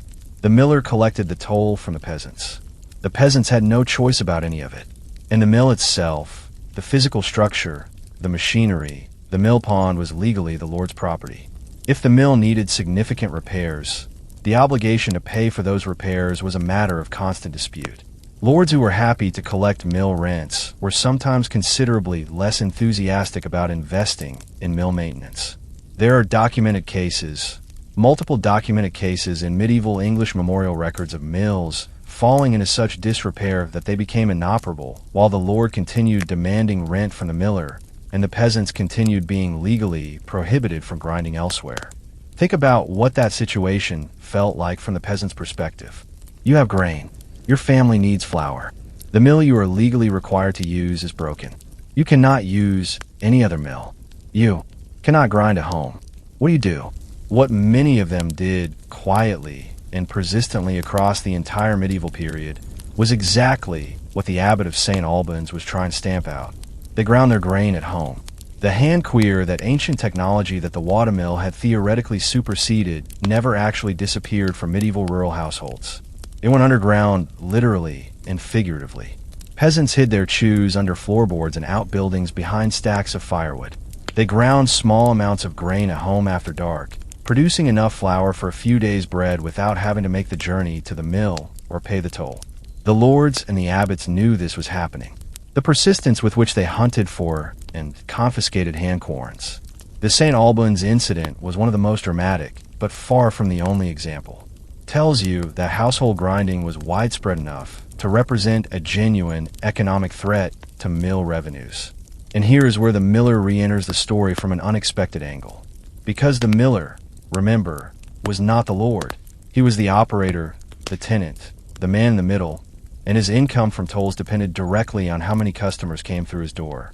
Every peasant who ground secretly at home was a customer the miller did not have. Every hidden queer was a small reduction in the toll income that the miller depended on. So the miller had, at least in theory, an economic incentive to help enforce the suit of mill, to report neighbors who were grinding at home, to support the lord's efforts to suppress the handcorns.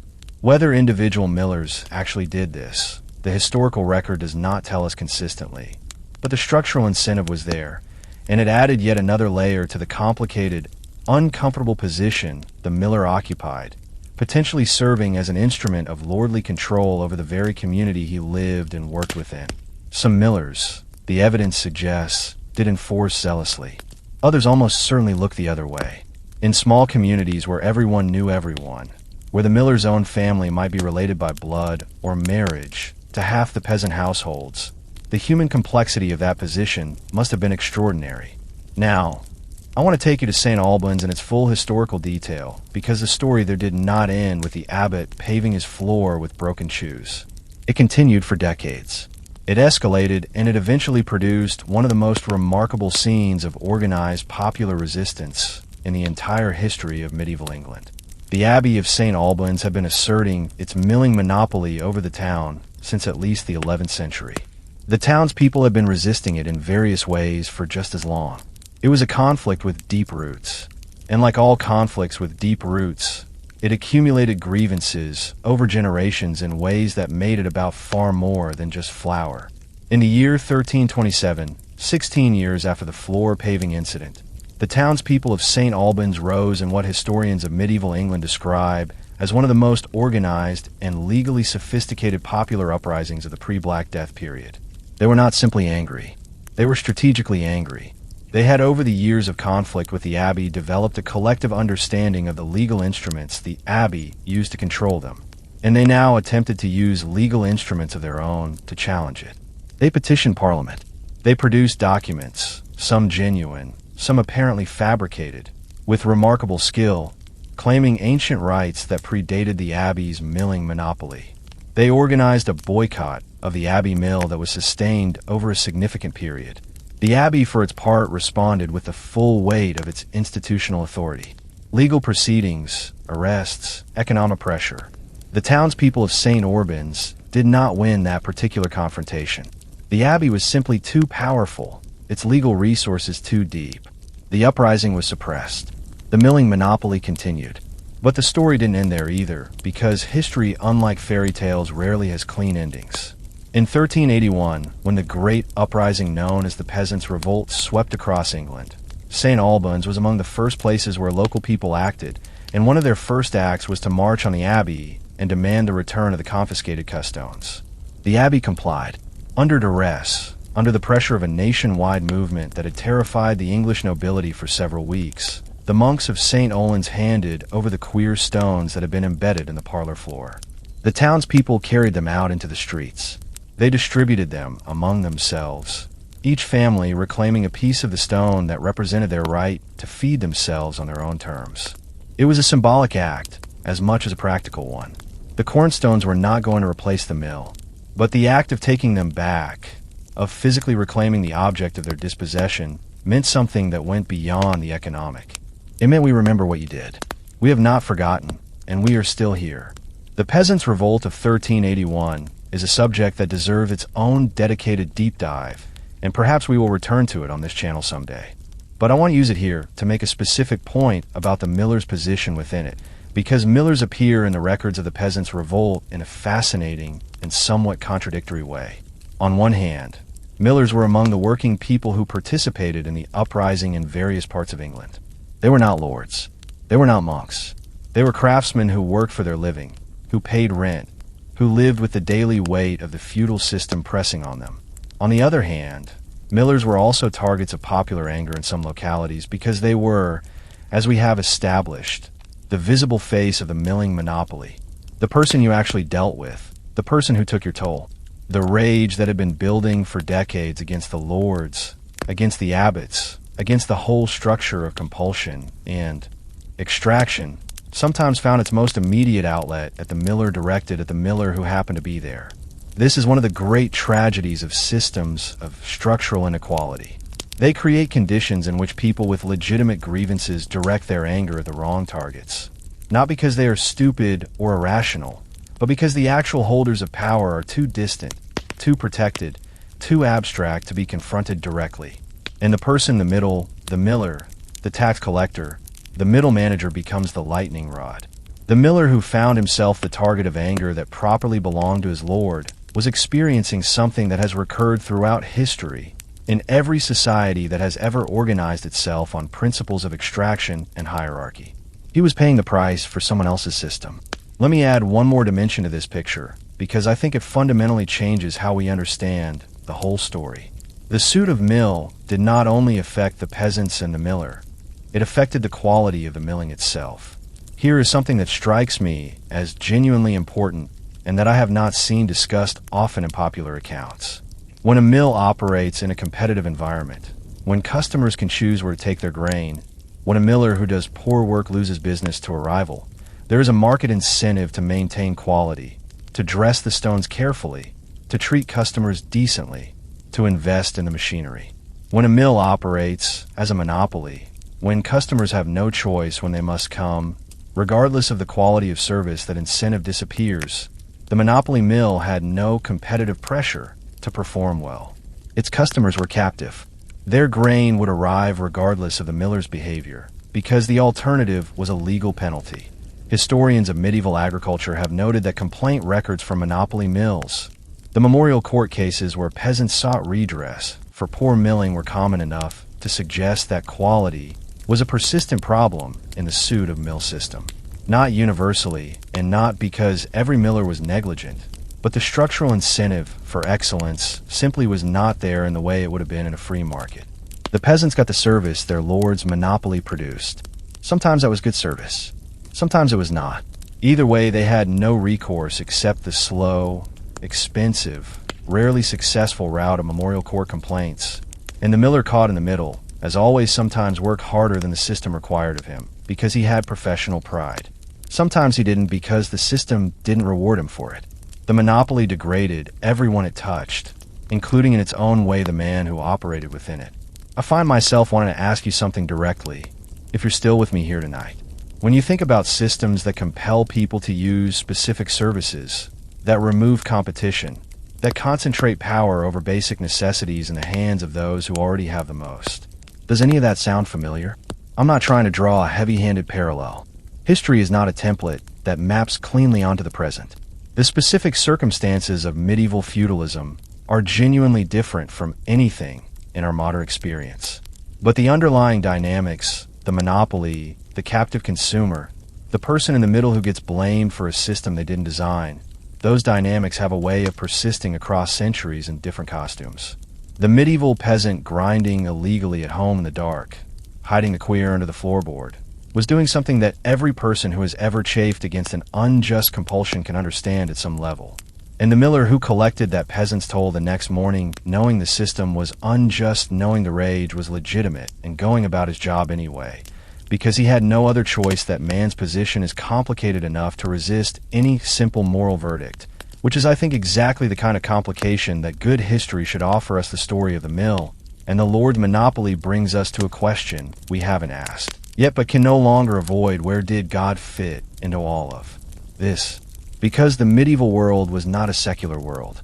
It was a world saturated with religious meaning, in which the church was simultaneously the largest landowner in Europe, the primary provider of education and healthcare, and the institution that claimed to mediate between ordinary human beings and the divine, and the church in many places on the mills.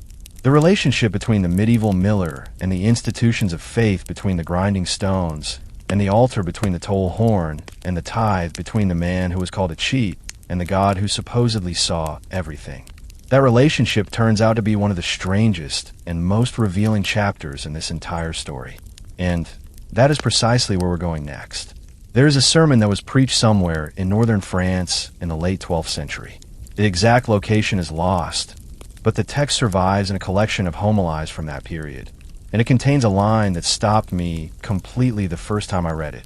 The preacher, addressing his congregation, said this: "The miller who cheats his neighbor steals not only grain, he steals from God, who sees the measure even when no man does." Read that carefully. The preacher was not saying the miller was innocent. He was not defending him. He was making a different and far more revealing point. He was saying that the miller's potential dishonesty was such a well-established cultural assumption that it had become a theological problem requiring a direct sermon from the pulpit. Think about what that means. The medieval church, which preached on sin with great regularity and specificity, felt it necessary to address miller dishonesty as a distinct moral category. Not theft in general, not dishonesty in general, the miller specifically. That sermon tells us several things simultaneously. It tells us that the reputation was pervasive enough to be a pastoral concern. It tells us that millers were present in the congregation, that they were in fact church-going members of the community and not some class of spiritual outcasts. And it tells us, perhaps most interestingly, that the church's relationship with a miller was considerably more complicated than simply condemning him, because the church in many parts of medieval Europe was his landlord. Let me establish some basic facts about the church's role in the medieval milling economy, because they are genuinely surprising if you haven't encountered them before. The great Benedictine abbeys of England, France, and Germany were among the largest landowners in medieval Europe, and land in the medieval economy came with mills. The survey records of major English monasteries documents, like the estate surveys conducted by Christ Church Canterbury or the detailed accounts of Ramsey Abbey in Huntingdonshire, shows listed among the abbey's most significant income-generating assets. Christchurch, Canterbury, which was one of the wealthiest ecclesiastical establishments in England, held mills across multiple counties. The income from those mills contributed meaningfully to the abbey's annual revenues. For smaller, less wealthy monastic houses, a single productive mill could represent a substantial portion of total income. So here is the situation in its full glorious complexity. The church taught that dishonesty was a sin. The church preached that the poor should be treated justly. The church collected tithes, a 10% tax on income from every household in its parish, including the miller's household. And the church simultaneously owned the mill that the miller operated, collected rent from the miller for the privilege of operating it, and enforced the suit of mill that compelled the peasants to use it. The church was simultaneously the moral authority condemning potential miller dishonesty and the institutional beneficiary of the system that created the conditions for that dishonesty in the first place. I'm not saying this to attack medieval Christianity or to suggest that the church was uniquely hypocritical. Every large institution in history has navigated tensions between its stated values and its economic interests. That tension is almost universal, but it is particularly vivid in the medieval milling context because the mill brings all of it into such sharp focus. The monastic mill deserves its own careful examination because it operated somewhat differently from the purely feudal manor mill, and those differences are instructive. The great Benedictine monasteries had a specific theological relationship with labor that shaped how they approached their mills. The Rule of Saint Benedict, the foundational document of Benedictine monasticism, written in the 6th century and followed by monasteries across Europe throughout the medieval period, explicitly valued manual labor as spiritually beneficial. To work as to pray was the ethos. The monks themselves were supposed to engage in productive physical work as part of their religious discipline. In the early period of Benedictine monasticism, monks did sometimes grind grain. They operated simple mills as part of their community's self-sufficiency. The mill was a tool of communal sustenance integrated into the monastery's spiritual and practical life. By the High Middle Ages, the 11th, 12th, 13th centuries, this had changed considerably. The great abbeys had grown wealthy and powerful. The monks who ran them were in many cases educated administrators and scholars rather than simple manual workers. The actual physical labor of milling was performed by hired workers and tenant millers, not by the monks themselves. But the theological framework persisted even as the practice evolved, and it created some genuinely interesting tensions. There are records from several major English abbeys of internal debates about how aggressively to enforce milling monopolies against local populations. Some abbots took a hard line: the income was too important, the legal rights to clear the precedent too valuable to compromise. Others expressed discomfort in writing that has survived about the disparity between the obsessed concern for the poor and its enforcement of a system that demonstrably burdened the poor. These internal debates rarely changed policy. The economic interests almost always won. But the fact that the debates happen at all tells us that some medieval churchmen were genuinely uncomfortable with the contradiction they were living inside. Now, and this is where the story takes a turn, I genuinely love the church's ownership of mills also produced something that cuts directly against the narrative of pure exploitation. The monastic miller had a different relationship with his institutional landlord than the feudal miller had with his lord, and that difference sometimes mattered in practical terms. Monasteries were, by their institutional nature, more bureaucratic and more record-keeping oriented than secular manors. They kept better accounts. They conducted more regular surveys of their properties, and they were at least in theory subject to moral accountability in a way that a secular lord was not accountable, not just to the law, but to the rule, to the chapter, to the spiritual authority of the abbot, and ultimately the pope. This meant that when a monastic miller was being treated unjustly, when his mill rent was raised unreasonably, or when the abbey failed to maintain the mill structure, or when his tolls were disputed unfairly, he had at least the theoretical option of appealing to his landlord's conscience, as well as his legal rights. Whether that option was effective in practice varied enormously. Some abbots were genuinely attentive to the welfare of their dependents. Others were not. But there is a category of document from the 12th and 13th centuries, particularly from English Cistercian houses, which place significant emphasis on direct engagement with their estates, that shows abbots personally intervening in disputes between their millers and local peasants attempting to find solutions that preserve the abbey's income while addressing legitimate grievances. These interventions were not charity. They were good estate management. An angry peasant community was less productive than a settled one. Persistent conflict around the mill was bad for business. Enlightened self-interest, in other words, sometimes produced outcomes that resembled justice. I think it's worth holding that complication rather than smoothing it away. History is almost never purely one thing. The relationship between the miller and the church on a purely personal pastoral level is something I find deeply human and worth spending time on. The miller attended Mass. He confessed his sins. He received the sacraments. He was a member of his parish community in the same fundamental ways as every other person in the village. But his participation in parish life carried specific complications that other parishioners did not face. The confession, for instance, the medieval sacrament of penance required the penitent to confess all sins, make genuine contrition, and accept the penance assigned by the priest. For a miller operating in the toll corn system, the question of what constituted a sin in his professional practice was genuinely complex. Had he taken an honest toll? Probably most of the time. But what about the times when the measurement was ambiguous? What about the occasional moment when the scoop was perhaps slightly heaped? What about the grain that fell on the floor during handling grain that the miller swept up and kept as was customary because some waste was accepted as an operational reality? Where was the line between legitimate professional practice and sin? The medieval church's moral theologians debated this kind of question with considerable sophistication.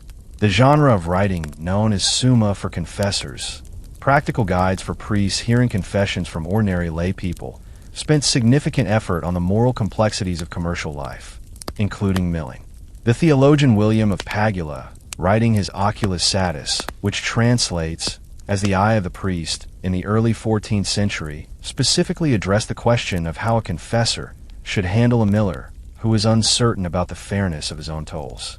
The guidance was nuanced. The miller should make genuine effort to be fair, should restore what he had taken unjustly, if he could identify specific instances, and should resolve to be more careful going forward. What strikes me about that guidance is not the theology, it's the pastoral realism. The church at its most practically engaged was not demanding impossible sainthood from working people. It was trying to help them navigate the moral complexity of lives that did not offer clear ethical choices at every turn. The miller in the confessional booth was not a cartoon villain. He was a man trying to live rightly inside a system that made living rightly complicated. And the priest on the other side of that booth, if he was doing his job well, was trying to help him do exactly that. Here is something that genuinely surprised me when I first came across it. Some millers paid for the construction of churches, not the great stone cathedrals. Those required aristocratic or royal patronage that was entirely beyond a miller's means. But the smaller parish churches that served rural communities across England, France, and Germany were frequently built through the accumulated contributions of prosperous local craftsmen. And millers who were among the more economically comfortable members of rural society contributed with notable frequency. The evidence for this comes from a rather beautiful source: the commemorative inscriptions inside medieval churches and the records of chantry foundations. A chantry was an arrangement by which a wealthy individual paid for masses to be said for his soul after his death, a kind of spiritual insurance against the uncertainties of purgatory. Millers appear in chantry records, not commonly, not in great numbers, but regularly enough to constitute a pattern. These were men who, having accumulated some wealth through their trade, chose to invest it in the one institution that could offer them the thing that money could not otherwise buy, a more favorable position on Judgment Day. I find this tremendously human, not cynical. Well, perhaps slightly cynical, because the transactional quality of chantry arrangements is hard to ignore, but also genuinely touching.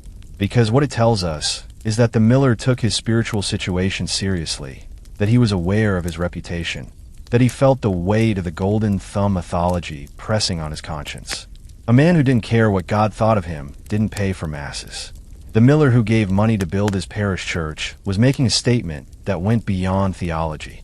He was saying, I am part of this community. I am not the thief they say I am.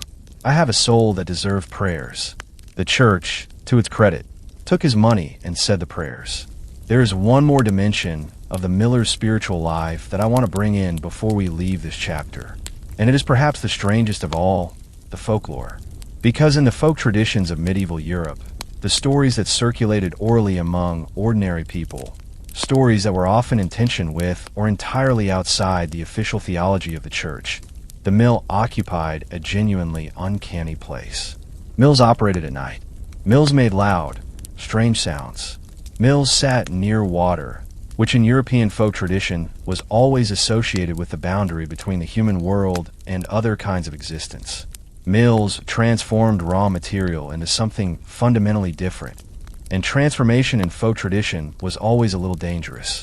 In the folk literature of England, Germany, and Scandinavia, mills were places where strange things happened after dark, where a man who stayed too late might encounter something he couldn't explain, where the boundary between the ordinary and the uncanny was thinner than it was elsewhere.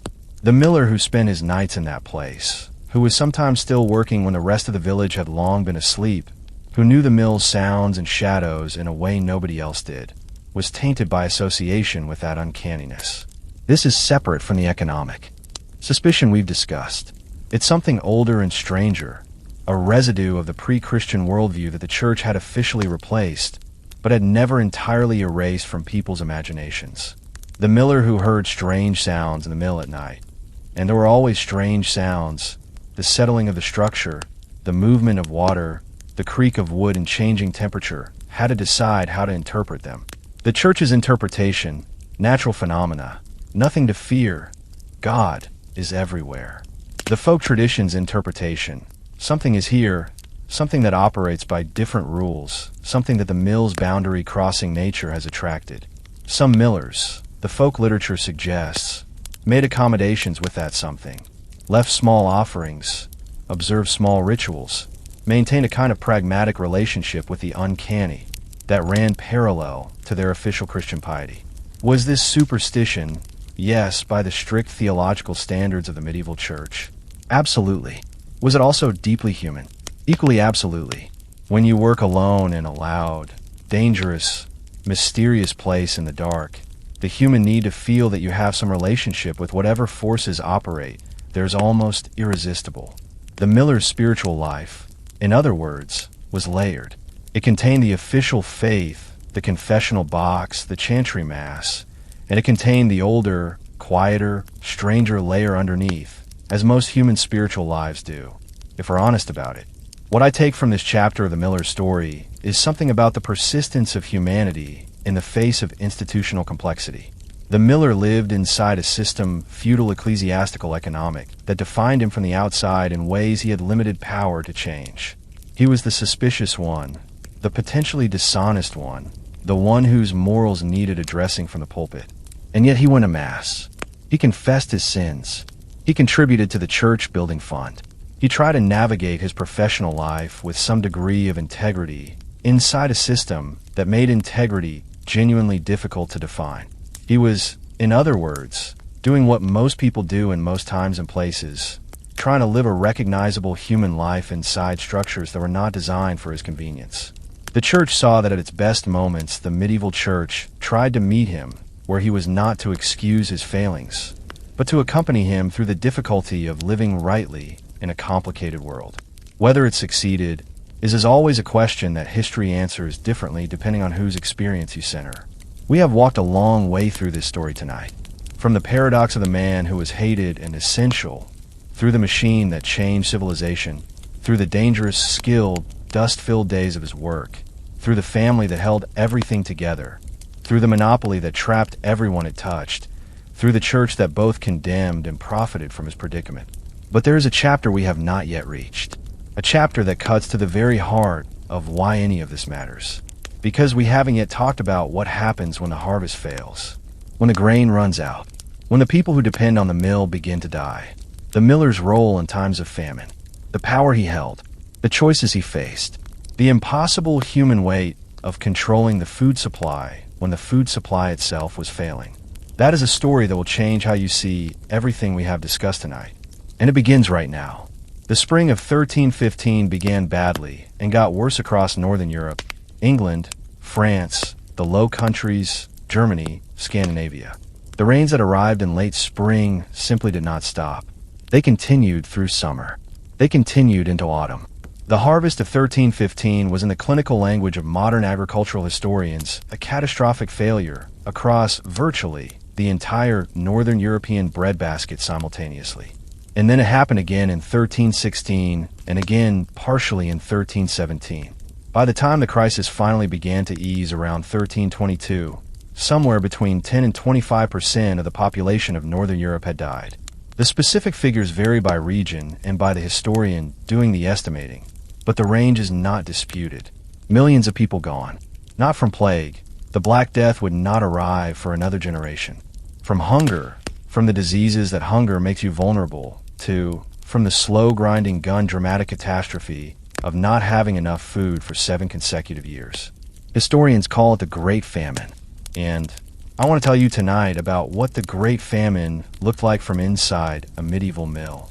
Because the miller's experience of that catastrophe, the specific particular human weight of it, is something that almost no popular account of the Great Famine has ever examined. To understand what the famine meant for the miller, you first need to understand something about how grain moved through a medieval community in normal times. In a good year, a year with adequate rainfall, a reasonable growing season, a harvest that met expectations, a typical village mill in England would process grain from dozens of households across the course of a year. Some families brought grain regularly in small amounts. Larger farms brought bigger batches less frequently. The mill hummed along. The miller's toll income accumulated steadily. The village ate. The grain that flowed through the mill in a good year was not just the current harvest. It included grain from the previous year's storage, the carefully maintained reserves that prudent farming households kept against the possibility of a bad year. Medieval farmers were not naive about risk. They knew harvest could fail. They planned accordingly, or tried to. But planning for one bad year and planning for 7 consecutive bad years are very different things. By the second year of the Great Famine 1316, the stored reserves of most ordinary farming households were gone or desperately depleted. The grain coming to the mill was whatever could be scraped together from a failed harvest. Smaller amounts, lower quality. Grain that had been kept too long in damp storage and was beginning to deteriorate. Grain mixed with whatever emergency substitutes desperate people had tried. Bark-dried peas, roots, things that were not grain at all, but that people were attempting to mill into something edible, because the alternative was nothing. And at the center of all of this, receiving it, processing it, returning whatever flour could be extracted from it, was the miller. Think about the specific position that placed him in. He was the person who saw week by week exactly how bad things were getting. The farmer who came to the mill with half the grain he had brought the previous year knew his own situation. But the miller saw everyone's situation. He saw the farmer who arrived with a sack that was noticeably lighter than usual and tried to hide the fact through conversation. He saw the widow who came with grain that smelled wrong, stored too damp, beginning to mold, and asked him to grind it anyway because it was all she had. He saw the households that stopped coming at all, which in the context of a famine year meant something specific and terrible. The miller held a kind of aggregate knowledge of the community's food situation that no individual household possessed. He was in a sense the village's involuntary data collector on the state of the famine. Every transaction through his door was a data point. The pattern those data points formed must have been in the worst years of the Great Famine, genuinely terrifying to witness accumulating. And he could not share what he knew without betraying confidences. The farmer who came with half a sack of grain and maintained the social performance of normally pretending things were difficult but manageable was relying on the miller's discretion in a community under extreme stress information about who was struggling and by how much was sensitive in ways we might not immediately appreciate. If it became known that a particular household was nearly out of grain, the household became a target, not necessarily for theft, though theft certainly increased during famine conditions, and the historical record confirmed this, but for social pressure, for demands from desperate neighbors, for the kinds of painful choices that community solidarity imposes on people who are slightly better off than those around them. The miller's knowledge was in that context a kind of burden.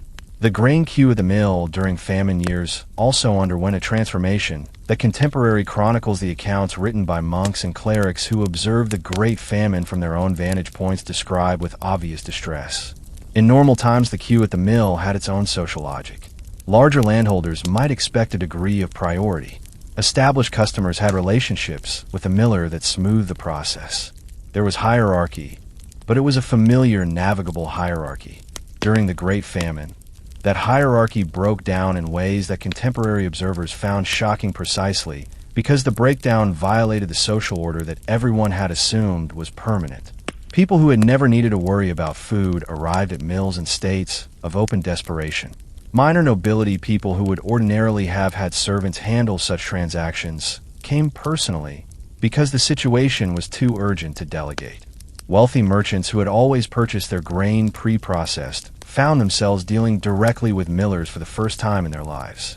And, at the other end of the social spectrum, people arrived with nothing. No grain to grind, no toll to pay, simply arriving at the place where food was processed in the hope that something might be available. The miller faced in those cases a choice that had no good answer. He could send them away. He had his own family to feed. His own toll income was collapsing because there was less grain to grind. His own reserves were under pressure. Feeding the destitute from his own store was not an unlimited option, even for the most generous man. He could give what small amount he could spare and watch the next person arrive with the same need. Or, and this is the dimension of the story that I find most morally complex, he could make choices about who received service and who waited, about whose grain got processed first, about which household's needs were prioritized in a situation where not everyone's needs could be met. Those choices in a famine were not administrative decisions. They were life and death decisions. Did the miller choose based on who could still pay the toll, on who he knew best, on who had children, on who had been kind to him over the years versus who had accused him of cheating? The historical record does not tell us. It almost never tells us about individual millers' choices in this specific way. What it does tell us through the broader chronicle accounts of the Great Famine is that food distribution during the crisis was marked by exactly the kinds of favoritism, desperation, and impossible moral choices that you would expect from human beings under extreme pressure. The miller was not exempt from that pressure. He was at the center of it. There is a specific document from this period that I want to bring in because it illuminates the miller situation from an angle that surprised me when I first encountered it. The English royal government in the years of the Great Famine issued a series of price control ordinances attempting to regulate the cost of grain and bread. The records of these ordinances and the enforcement records that follow them show something remarkable. The millers who were caught violating price controls during the famine years, charging more for their services than the ordinances permitted, or taking larger tolls than the regulated amounts were not in the majority of documented cases millers who were simply greedy. They were millers who were responding to the economics of the crisis. When less grain came through the mill, each individual transaction needed to generate more income to maintain the mill's viability. The operational costs of the mill, the rent to the lord, the maintenance of the machinery, the feeding of the miller's own family did not decrease simply because the famine had reduced the volume of grain being processed. I'm not excusing price gouging. It caused real harm to people who were already suffering terribly. But I want to put it in its full context, because the context matters for understanding what the miller was actually navigating. He were not a villain extracting wealth from the suffering of others. In most cases, he was a man trying to keep a necessary community service operational under conditions that made operation increasingly unviable, using the only tool available to him, adjusting the price of his services in ways that the government then made illegal. The policy response criminalized the symptom while leaving the underlying cause, the catastrophic crop failure, and the feudal economic structure that left ordinary people with almost no reserves entirely untouched. That pattern of targeting the visible intermediate party rather than the structural cause of a crisis is one that I keep encountering in the historical record. And it always makes me a little uncomfortable because I recognize it from our own time as well. Let me tell you about something that happened in the Flemish town of Ypres during the Great Famine, because it is one of the most documented local accounts of the crisis, and it gives us a granular picture of what famine conditions actually looked like in an urban context. The town authorities of Ypres kept unusually detailed burial records during the famine years. Those records survive, and historians have analyzed them to produce a remarkably precise picture of mortality during the crisis. In the single year of 1316, the burial records of Ypres show approximately 2,700 deaths in a town with a population estimated at somewhere between 20 and 25,000 people. That is a mortality rate of roughly 10 to 12% in a single year. Under normal conditions, the annual mortality rate for a medieval town of that size would have been perhaps 3 to 4%. The death toll was not distributed evenly. It fell most heavily on the poorest residents, the day laborers, the domestic servants, the families with no land and no reserves. These were precisely the people who were most dependent on purchasing grain and bread at market prices, most vulnerable to price increases, and most exposed to the full force of the shortage. The people who processed that grain, the millers, were not dying at the same rates. They were not immune to the crisis, but their position within the food supply chain gave them at least some insulation that the most vulnerable did not have. And that differential survival, that relative security in the midst of mass suffering, was not lost on the people around them. Here's a question I want to sit with openly, because I don't think there is a clean answer. What is the moral responsibility of a person who has access to an essential resource during a crisis? The miller in a famine year had something that others desperately needed. Not unlimited amounts, not enough to save everyone, but something. The machinery that could process grain into food, the professional knowledge that nobody else possessed, the physical infrastructure of survival. Did that access create an obligation? And if so, an obligation to whom? To his immediate family, to his paying customers, to his neighbors, to the strangers arriving at his door with nothing. The medieval church had a fairly clear theological position on this. Scholars like Thomas Aquinas had argued that in conditions of extreme necessity, genuine famine conditions where life was at stake, the ordinary rights of property were temporarily suspended by the higher law of human survival. A starving person who took bread to survive was not sinning in the way that ordinary theft constituted sin, because the necessity overrode the property right. By extension, a miller who had grain and refused to share any of it with people who were dying in front of him was by the same theological logic failing a serious moral obligation. But the theology did not specify how much he had to give, or to whom, or at what cost to his own family security. It gave a principle without giving a practical algorithm. The miller was left, as he was in almost everything, to navigate the impossible specifics alone. I find myself thinking about how that felt, not in a dramatic cinematic way, not as a crisis moment with the stirring musical score, but in the quiet, grinding daily way that impossible situations actually feel. The moment each morning when you opened the mill door and saw who was waiting and had to decide again how you were going to be in the world that day. That is not a medieval question. That is a human question, and the fact that it was posed so acutely to the medieval miller is one of the reasons I think his story deserves to be told. The Great Famine also produced something in the miller's community role that I think is genuinely underappreciated by historians. It produced dependency of a new and more intimate kind. Before the famine, the relationship between the miller and his community was commercial. You brought grain, he ground it. You paid toll, you left. The transaction was bounded, defined, repeatable. During the famine, that boundary dissolved in ways that the commercial framework couldn't contain. People came to the miller not just with grain, but with everything they had left to barter: animals, tools, clothing, land rights. In some cases, the memorial records of the faminers contain transactions in which desperate peasants effectively sold or mortgaged small parcels of land in exchange for access to milling services or direct grain relief. The miller, if he accepted these transactions, became something more than a craftsman. He became a creditor, a landlord in some small cases, a person with claims on the futures of families who had been his neighbors for years. Some millers almost certainly took advantage of this. The famine created opportunities for the accumulation of small properties and obligations that shrewd or unscrupulous individuals exploited. The historical record contains examples of such accumulation, but other millers equally certainly did not. Extended credit they knew would never be repaid. Ground grain for households that could not pay the toll, absorb losses that they could barely afford because the alternative, turning away a family with children, was simply not something they were able to do.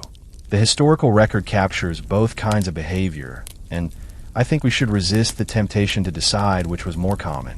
Human beings in crisis demonstrate the full range of human possibility, from the most self-serving to the most genuinely generous. The famine, like all extreme situations, revealed character rather than creating it. By the time the rains finally eased and the harvest began to recover in the early 1320s, Northern Europe was a different place. The demographic damage was real and lasting. Villages that had shrunk during the famine years did not immediately refill. Agricultural land that had gone out of cultivation during the worst years took time to recover. The economic structures of the feudal countryside, already under various forms of stress before the famine, had been shaken in ways that would contribute to the broader transformations of the 14th century. And the miller stood in his mill looking out at a community that had been through something enormous together. The relationships forged in famine years, the debts incurred, the favors remembered, the cruelties not forgotten lasted for generations. The miller who had helped a family survive the worst years had something with that family that no ordinary commercial relationship could produce. And the miller who had turned people away or had taken advantage of their desperation carried that too. Memory in small communities is very long. The post-famine miller was not quite the same figure as the pre-famine one. He had been tested in ways that PCM work did not test a person. He had made choices that, regardless of which way they fell, were made under conditions of genuine moral pressure. And he had done it without anyone writing it down, without anyone marking it as significant, without any formal acknowledgement that what he had navigated was anything other than the ordinary work of a man who ground grain for a living. The Great Famine was not the last crisis the medieval miller would face. It was not even arguably the worst. The Black Death would arrive in 1348 and transform the world in ways the famine never quite did. But I want to stay with the famine for one more moment, because it connects to something we haven't yet examined. Something about what happens to the miller's daily work, his physical routine, his relationship with the machinery when the flow of grain finally returns to normal. Because the return to normal was not a simple thing.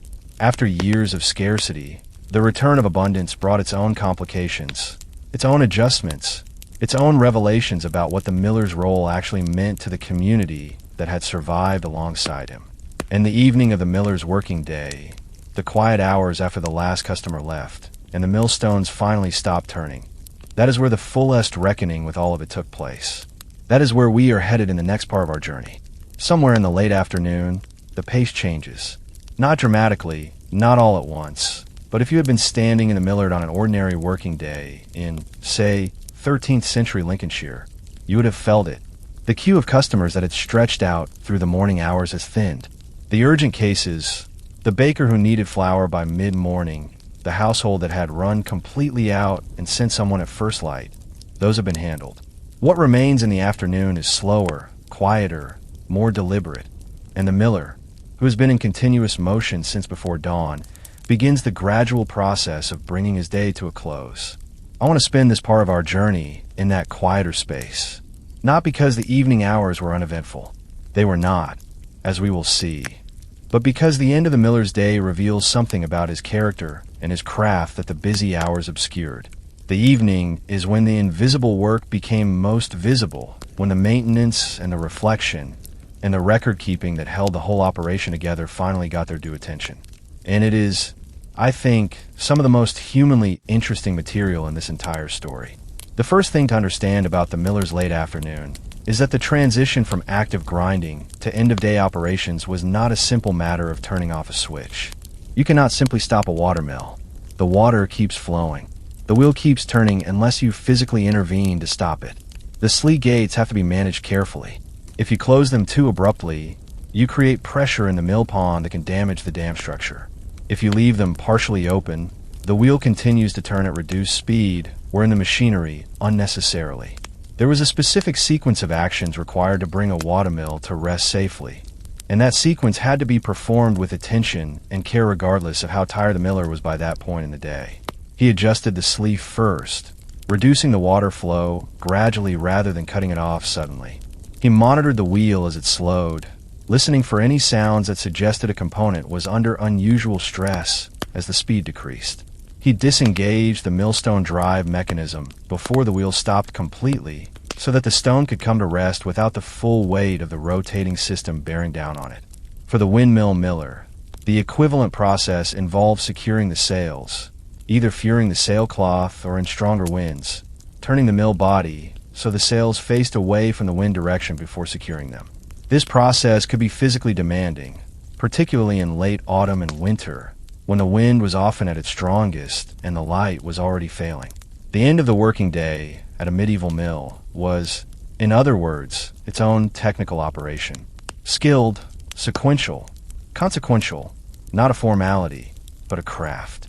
Once the machinery was secured, and this is the detail I find genuinely lovely in a quiet sort of way, the miller's attention turned to the stones. The millstones, after a full day of grinding, were warm. Not dangerously hot in normal operation, but warm in the way that a machine that has been working hard is warm.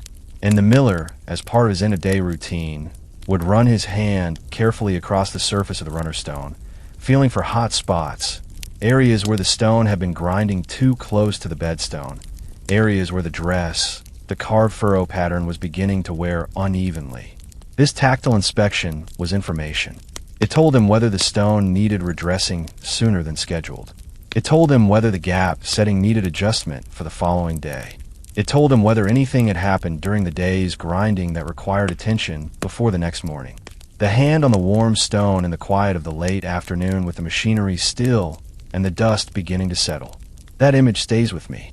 It is such an intimate gesture, such a personal relationship between a craftsman and his tool, and it was repeated every single working day by millers across Europe for centuries. A daily conversation between a man and the machine that defined his life. The cleaning of the mill was not optional, and it was not quick. I want to be specific about this because I think it's easy to underestimate what it actually involved. Flour dust accumulated everywhere during a grinding day, on every horizontal surface, in every corner, in the gaps between the boards of the floor and walls, on the machinery itself, in the miller's hair and eyebrows, and the creases of his hands. As we've established, everywhere left to accumulate the dust created the fire and explosion risk we discussed earlier. The daily cleaning of the mill was therefore not housekeeping in the domestic sense. It was fire prevention. It was a safety operation that was just as critical as any of the mechanical maintenance performed during the day. The mill floor had to be swept thoroughly, not perfunctorily. The hopper and the shoe mechanism had to be cleared of residual grain. The chutes that directed flour from the stones to the collection bin had to be checked for blockages and cleaned out. And all of this was done by the miller and whoever was helping him, his children, his assistant, at the end of a day that had already been long. If you're doing arithmetic in your head right now, by the way, the numbers are somewhat punishing. The miller woke before 4 in the morning. He performed his morning inspection and assessments before the first customers arrived around 7 or 8. He worked through the day's grinding, and his end-of-day maintenance and cleaning might not be finished until 6 o'clock or 7 in the evening. That is a working day of 14 to 15 hours in a physically demanding, hazardous environment, 6 days a week because Sunday was the Lord's Day, and even the mill usually rested. There is a persistent romantic notion about pre-industrial life that imagines it as somehow less pressured, less demanding, more naturally paced than modern existence. I understand where that notion comes from. It is a reaction to the specific stresses of contemporary life, and those stresses are real.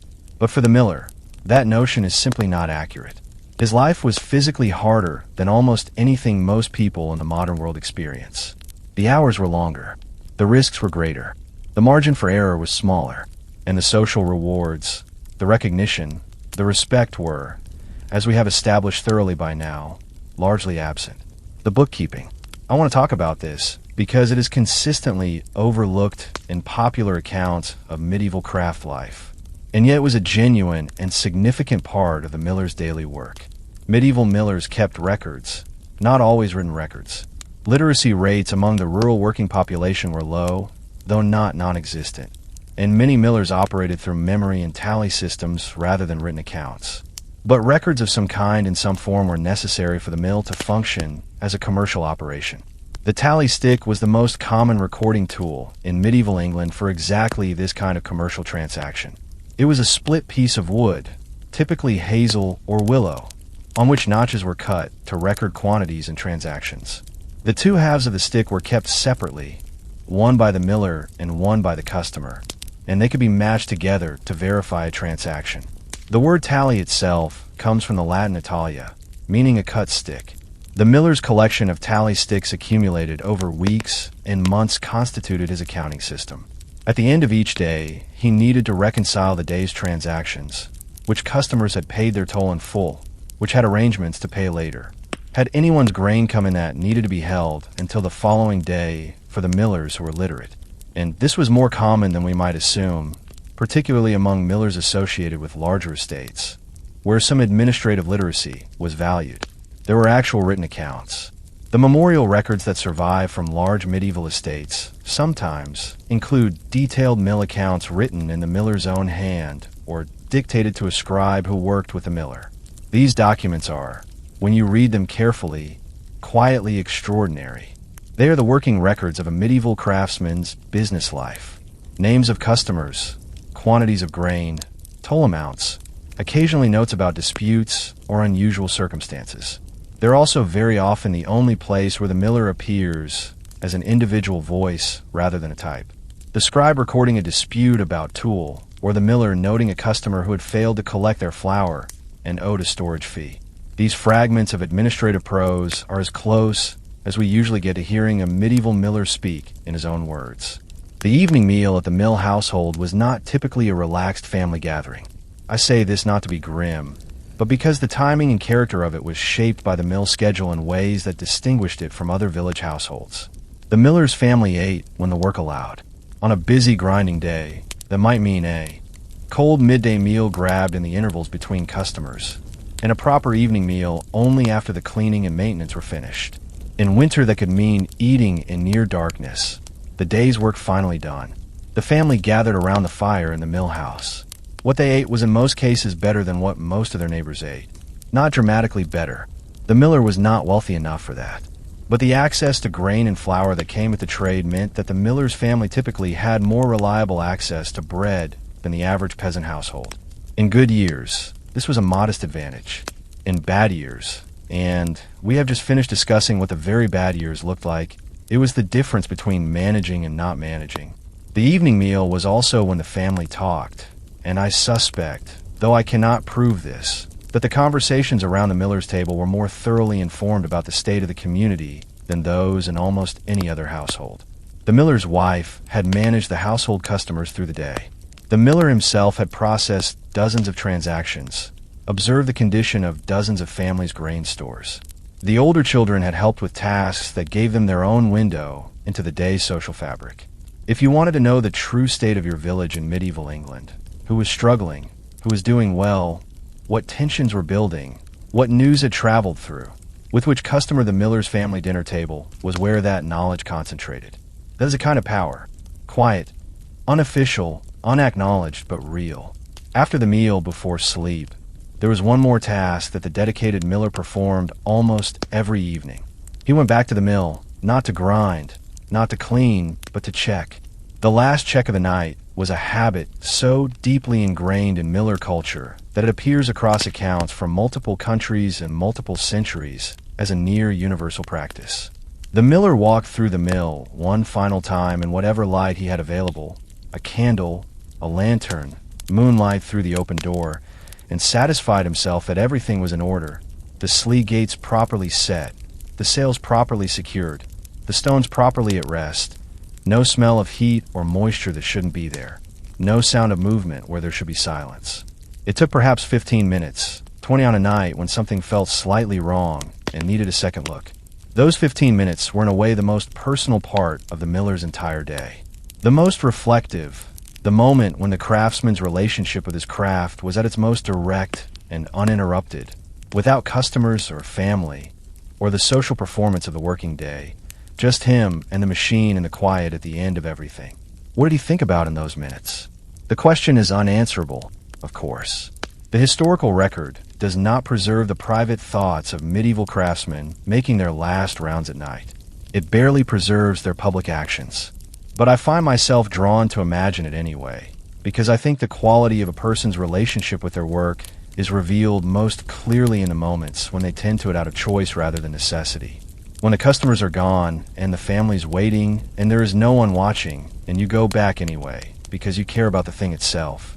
The miller who went back to check the mill at night was in some small but significant way telling us something about who he was, about the professional pride that persisted beneath the reputation for dishonesty, about the craftsman's identity that the Golden Thumb mythology had never fully been able to extinguish. He cared about the mill, not because it was profitable, though it was his livelihood, not because the Lord required it, though the Lord required its maintenance, but because a craftsman who has spent years learning a trade, who has refined his instincts and accumulated his knowledge, who has built his identity around doing a thing well, that craftsman does not stop caring when the customers leave. The work is the work. It deserves the last check of the night, every night. I want to pause here and ask you something, and I mean it as a genuine question rather than a rhetorical device. Have you ever had a job, at any point in your life, where you cared about the quality of your work independently of what other people thought of it? Where the standard you held yourself to was internal rather than external? Where you would have known if you did it badly, even if no one else ever found out? If you have, then you understand something fundamental about the medieval miller that the Golden Thumb mythology completely misses. Because the miller who redressed his stones carefully, who maintained his gear teeth, who did his last check of the night, that miller was operating by an internal standard of craft that had nothing to do with his reputation and everything to do with who he was. The reputation said he was a cheat. His hands and the quiet of the mill at night told a different story. The end of the miller's day also carried sometimes a particular kind of loneliness that I think deserves to be named. The mill house was not in the village center. It was on the edge by the river or on the hill or wherever the wind or water was best, physically separated from the community by the same geography that made it work. In the evenings, when the village gathered at the alehouse, at the church porch, in the informal social clusters that formed wherever people had space and time, the miller was often not there. He was finishing his work. He was doing his last check. He was managing an end of day that stretched beyond the point where social life was still happening. And when he did join the community at market at church on Sunday, at the occasional village gathering, he came as the miller, as the man whose professional identity preceded him, whose reputation colored every interaction before he opened his mouth. The social loneliness of perpetual TYP casting is a real phenomenon, and the medieval miller experienced a version of it that was both structural and permanent. He was never simply a neighbor. He was always the miller first. That distinction between being seen as a full person and being seen primarily as a function is one that many people in many kinds of work have experienced across history. And for the medieval miller, it was as inescapable as the flour dust in his eyebrows. But here's what I want to leave you with from this chapter of our evening. The miller went to bed knowing he had done the work. Whatever the village said about him, whatever the Lord demanded of him, whatever the weight of famine or flood or accusation had added to his days at the end of it in the dark, with the mill checked and quiet, and the family asleep around him, he could settle into the knowledge that the work had been done as well as he knew how to do it. That is not nothing. In a life with few external validations, in a position that offered more blame than credit in a system that was not designed for his dignity, the internal knowledge of craft done honestly was a kind of foundation that the mythology could not entirely undermine. It was his, only his, and no account book or coroner's roll or satirical poem could take it from him. We're coming now toward the final chapters of this story. We have followed the miller from the paradox of his social position all the way through the full arc of his working life. The mornings, the machinery, the family, the danger, the monopoly, the church, the famine, the evenings. What we have not yet done is step back far enough to ask the largest question of all. What happened to him? Not to this miller or that Miller or William of Huntingdonshire who was caught in the gears, but to the whole tradition, the whole craft, the whole world of knowledge and practice and family labor that we have been exploring tonight, because that world ended. The windmills fell silent one by one. The water wheels stopped turning. The craft that had fed Europe for 6 centuries was taken apart and replaced by something the miller could not have imagined, would not have recognized. And in the space between what was lost and what was gained in the complicated inheritance that runs from his millstones to our flour mills to the bag of bread flour on your kitchen counter, there is a final reckoning that this story has been building toward all night. That reckoning begins right now. Let me tell you about a mill that still stands in the county of Norfolk in the east of England. There is a windmill called Billingford Mill. It was built in the early 19th century, so not medieval strictly speaking, but it sits on a site where mills had operated for centuries before it. The brickwork is solid. The cap still turns. On certain days, when conditions are right, and the volunteers who maintain are present, the sails still move. I mention it not because it is unique. There are perhaps a few hundred traditional windmills and watermills still standing across England. A similar number in the Netherlands. Scattered examples across France and Germany and Denmark. Some still grind. Most simply exist, maintained by preservation societies visited by tourists, photographed against dramatic skies for calendars and greeting cards. What strikes me every time I look at photographs of these surviving mills is the profound silence around them. Not physical silence. Mills near tourist areas are often quite busy, but a kind of historical silence, a silence of context. People photograph the mill as a picturesque object, as a symbol of a simpler time, as something aesthetically pleasing against a blue sky. Almost nobody stops to ask what it actually costs to keep one of those things running. What a human life organized around that machine actually looked like. What was lost when the machine stopped? That loss, the full, complicated, irreplaceable loss of the traditional milling craft, is what this chapter of our story is about. The decline of the traditional miller did not happen suddenly. It did not happen in a single dramatic moment that history could point to and say there that is when it ended. It happened the way most profound historical changes happen gradually, unevenly, with long periods where the old and the new coexisted in uncomfortable proximity, and then with an acceleration that once it reached a certain point became effectively unstoppable. The first serious challenge to the traditional mill came not from industrial machinery, but from a shift in economic organization that began in the late medieval period and accelerated through the 16th and 17th centuries as the feudal system loosened, as the suit of mill began to be challenged successfully in more jurisdictions. As the Black Death's dramatic reduction of the labor supply gave surviving peasants more economic leverage, as the legal framework of serfdom gradually eroded across England and much of Western Europe, the captive customer base that had sustained many mills began to fragment. Peasants who now had more freedom of movement could in theory choose where they took their grain. Markets became more competitive in ways they had not been under the strict monopoly system. Mills that had operated on guaranteed custom had to begin actually competing for business. For the well-run mill with a skilled miller, this was manageable. For the poorly maintained mill with a neglectful operator, it was a death sentence. The market, when it was allowed to function, even partially began doing what markets do. This is one of the ironies of the story. The peasants' long struggle against the milling monopoly, when it finally produced results, created conditions that were in some ways harder for the average miller than the monopoly had been. Guaranteed income, even at the cost of justified resentment, was at least income. Competition was a different kind of pressure entirely, but the change that truly remade the world of milling, the change that made the traditional craft, as we have been discussing it tonight, essentially obsolete, came in the late 18th and early 19th centuries, and it arrived in the form of steam. The steam-powered mill did not merely do what the watermill and windmill did, but faster. It did something qualitatively different that rendered the geography of milling suddenly irrelevant. A watermill needed a river. A windmill needed wind. Both of these requirements meant that mills were distributed across the landscape wherever the natural energy sources were located. The grain had to travel to the mill because the mill was anchored to its energy source. A steam-powered mill could be built anywhere. It could operate in any weather. It could run at night. It could run in summer drought when waterways were low and winds were calm.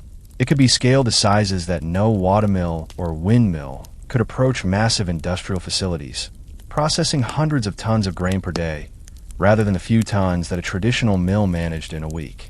The first major steam-powered flour mill in England was Albion Mill, built in London in 1786. It was designed by James Watt and Matthew Boulton, the same partnership that had developed the improved steam engine that powered the Industrial Revolution more broadly. Albion Mill could produce the same amount of flour in a single day as all the traditional mills of London combined. It burned down in 1791, which the traditional millers of London reportedly celebrated in the streets. And I find that detail both completely understandable and quietly heartbreaking in equal measure.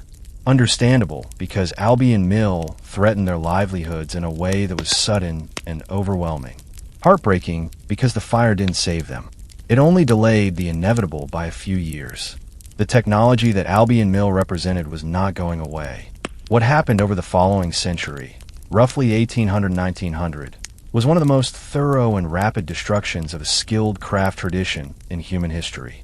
The numbers are stark. In England in 1800, there were an estimated 10,000 traditional windmills in operation. By 1900, that number had fallen to fewer than 3,000. By 1950, it had fallen to a few hundred. Today, the mills that actually grind grain for commercial purposes can be counted on your fingers. Similar patterns played out across Northern Europe with regional variations in timing and pace, but the same ultimate trajectory. What those numbers represent is not just an economic transition. They represent the disappearance of an entire knowledge tradition. Think about everything we have discussed tonight. The stone dressing, the gear maintenance, the water management, the meteorological judgment, the assessment of grain quality, the calibration of stone speed to grain type, the 1,000 small skills and instincts that a traditional miller accumulated over a lifetime, and that could not be written down in any manual because the language for them barely existed. All of that knowledge lived in people. And when the mills stopped running and the people stopped needing that knowledge, the transmission chain broke. You cannot preserve an embodied craft in a museum. You can preserve the building. You can preserve the tools. You can, even with great effort and significant resources, preserve the operation well enough for occasional demonstrations. But the thing that made the mill a mill, the lifelong relationship between a craftsman and his machine, the knowledge accumulated across generations of a family, the instincts refined by years of daily practice that cannot be archived, that lives and dies with the people who carry it. And by the middle of the 20th century, the people who carried it had almost entirely gone. Here is a detail that I find genuinely painful, and I want to share it because I think it captures something true about how craft knowledge is lost. In the 1960s and 1970s, as historic preservation movements began taking a serious interest in surviving traditional mills across England and the Netherlands, researchers and volunteers who were trying to restore these mills to working order faced a consistent and sobering problem. They had the buildings. They had drawings and technical descriptions of the machinery. They had, in some cases, excellent documentation of what the mills looked like and how they were generally supposed to work. What they did not have was anyone who had actually worked one long enough to know how to make it work well. The gap between understanding a machine in principle and being able to operate it skillfully is enormous. It is the gap between reading a description of how to ride a bicycle and actually being able to ride one. The knowledge lives in the body, not in the text. Restoration teams in the 1970s were sometimes reduced to essentially rediscovering, through trial and error, the techniques that traditional millers had known instinctively, figuring out through experiment what stone dressing pattern produced the best flour, learning through repeated attempts how to set the sail configuration for different wind conditions. They were archaeologists of an embodied craft, reconstructing not artifacts but skills. Some of what was rediscovered was accurate, some of it was approximate, and some of the most refined, most subtle aspects of the traditional craft, the finest points of judgment that separated a truly exceptional miller from a merely competent one. Those may simply be gone, not because anyone decided to discard them, but because the chain of transmission broke before anyone realized it was breaking. What do we actually lose when a craft tradition disappears? This is a question I want to take seriously rather than answering it with easy sentiment about the romance of the past. The practical answer is relatively straightforward. Traditional stone ground flour is demonstrably different from industrially milled flour. It retains more of the wheat germ and brand produces a different flavor. Profile behaves differently in baking. There is a small but genuine craft milling revival underway in various parts of Europe and North America, driven partly by artisan baking culture and partly by a growing understanding that the industrial milling process, which strips out much of the nutritional complexity of whole grain, may not be producing the most nourishing product possible. So there's a practical argument for preserving traditional milling knowledge that goes beyond nostalgia. But I think the loss goes deeper than flour. When a craft tradition disappears, we lose a way of being in relationship with the physical world. The traditional miller's knowledge was ecological as much as it was mechanical. His understanding of water and wind and grain and stone was intimate, specific, accumulated through daily contact over years. It was a form of intelligence about the natural world that is genuinely different from the kind of intelligence that industrial processes require. The industrial mill operator monitors gauges, adjusts settings on a control panel, manages the inputs and outputs of a mechanical system. This is a real skill. It is not the same skill. The traditional miller's skill was essentially a deep conversation with his environment. He read the weather not as data, but as character. He understood his mill pond not as a resource, but as a relationship. He knew his stones not as equipment, but as partners in a craft that required both of them. That kind of knowing, slow, embodied, ecological, deeply local, is exactly the kind that industrial modernity systematically replaces. And I think we're only beginning to understand the full cost of those replacements. There is something almost mythological about the image of the last traditional miller in any given place. In village after village across England, there was a final day, a day when the old miller, sometimes elderly by now, the young man, having left for factory work that paid better and was less dangerous, performed his last check of the machinery, swept the mill floor one final time, secured the sails or the sleeve for what he knew or suspected or feared might be the last time, and then he walked away. Some of these men left records of their feelings about that moment. A handful of 19th century accounts written by, or about the last working millers of their communities, describe a grief that goes beyond simple job loss. One miller in Suffolk, whose account was recorded by a local historian in the 1880s, said something that I have thought about many times since I first read it. He said, roughly paraphrased, because the original language was somewhat archaic, that it was not the income he would miss most. It was the knowing, the daily practice of knowing things about water and stone and grain that nobody else around him knew. The sense of being in possession of something real and specific and hard-won. That knowing once it had nowhere to go was just weight. It was the saddest kind of weight. The weight of expertise that had outlived its context. Do you know what that feels like? To be very good at something that the world has decided it no longer needs. I think most people at some point in their lives have some version of that experience.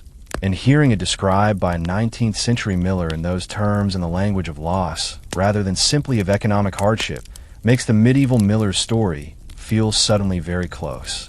The language that survived is worth pausing on because it is one of the most concrete and tangible traces the milling tradition left in the culture.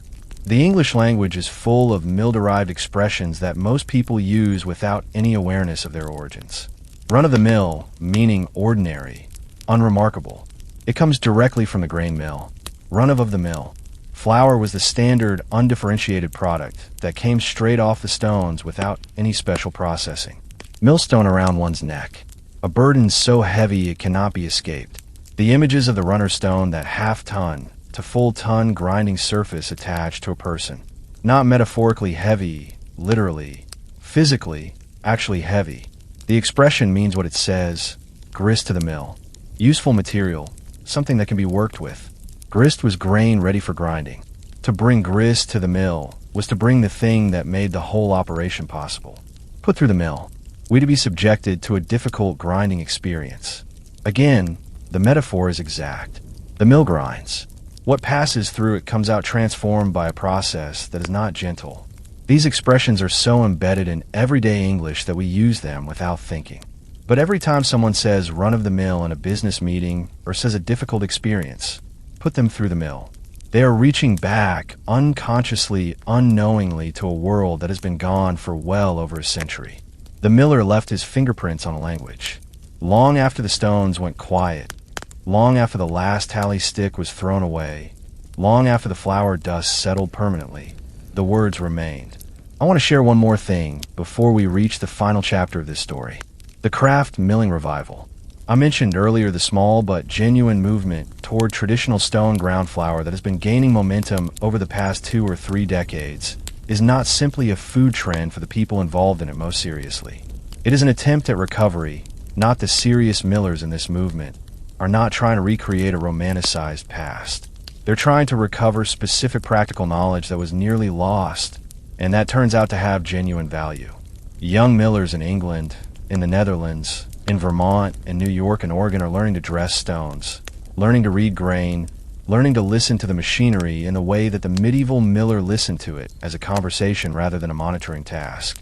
They are reconstructing an embodied knowledge tradition from fragments, from old documents, from the few surviving practitioners who are still alive, from trial and error and patience, and the willingness to be a beginner in a craft that humbles you.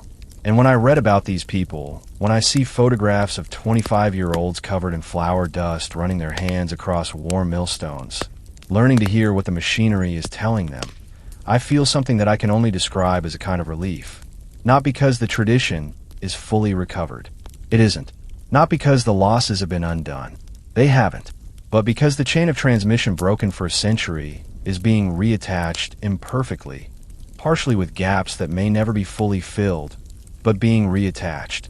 The miller who went back to check his stones at night is in some small way still present in the miller who leans over the same kind of stone 8 centuries later in a restored mill in rural England, feeling for the same hot spots, listening for the same sounds. The knowledge wants to survive. Given even a slender opportunity, it reaches forward through time and finds someone willing to receive it. We're almost at the end of our journey tonight.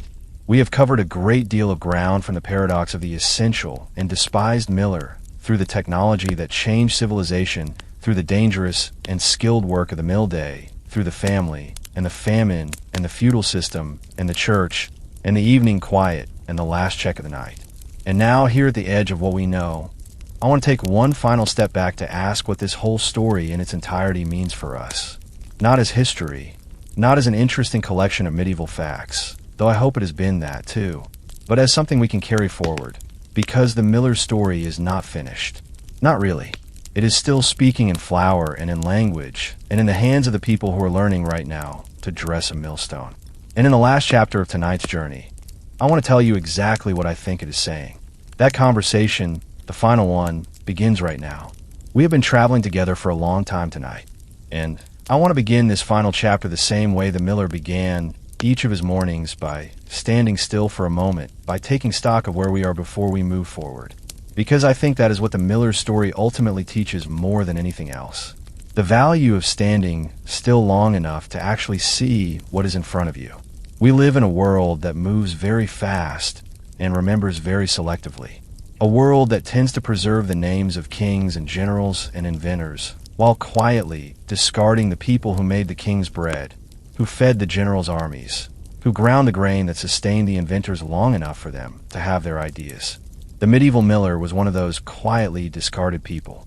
And tonight, I hope we have done something small but genuine to correct that. Let me bring together the threads we've been following, because I think they form a pattern that is worth seeing whole. The miller occupied a position of genuine paradox, wealthy enough to attract resentment, constrained enough to attract sympathy, skilled enough to command respect, and yet consistently denied that respect by the community his skill sustained.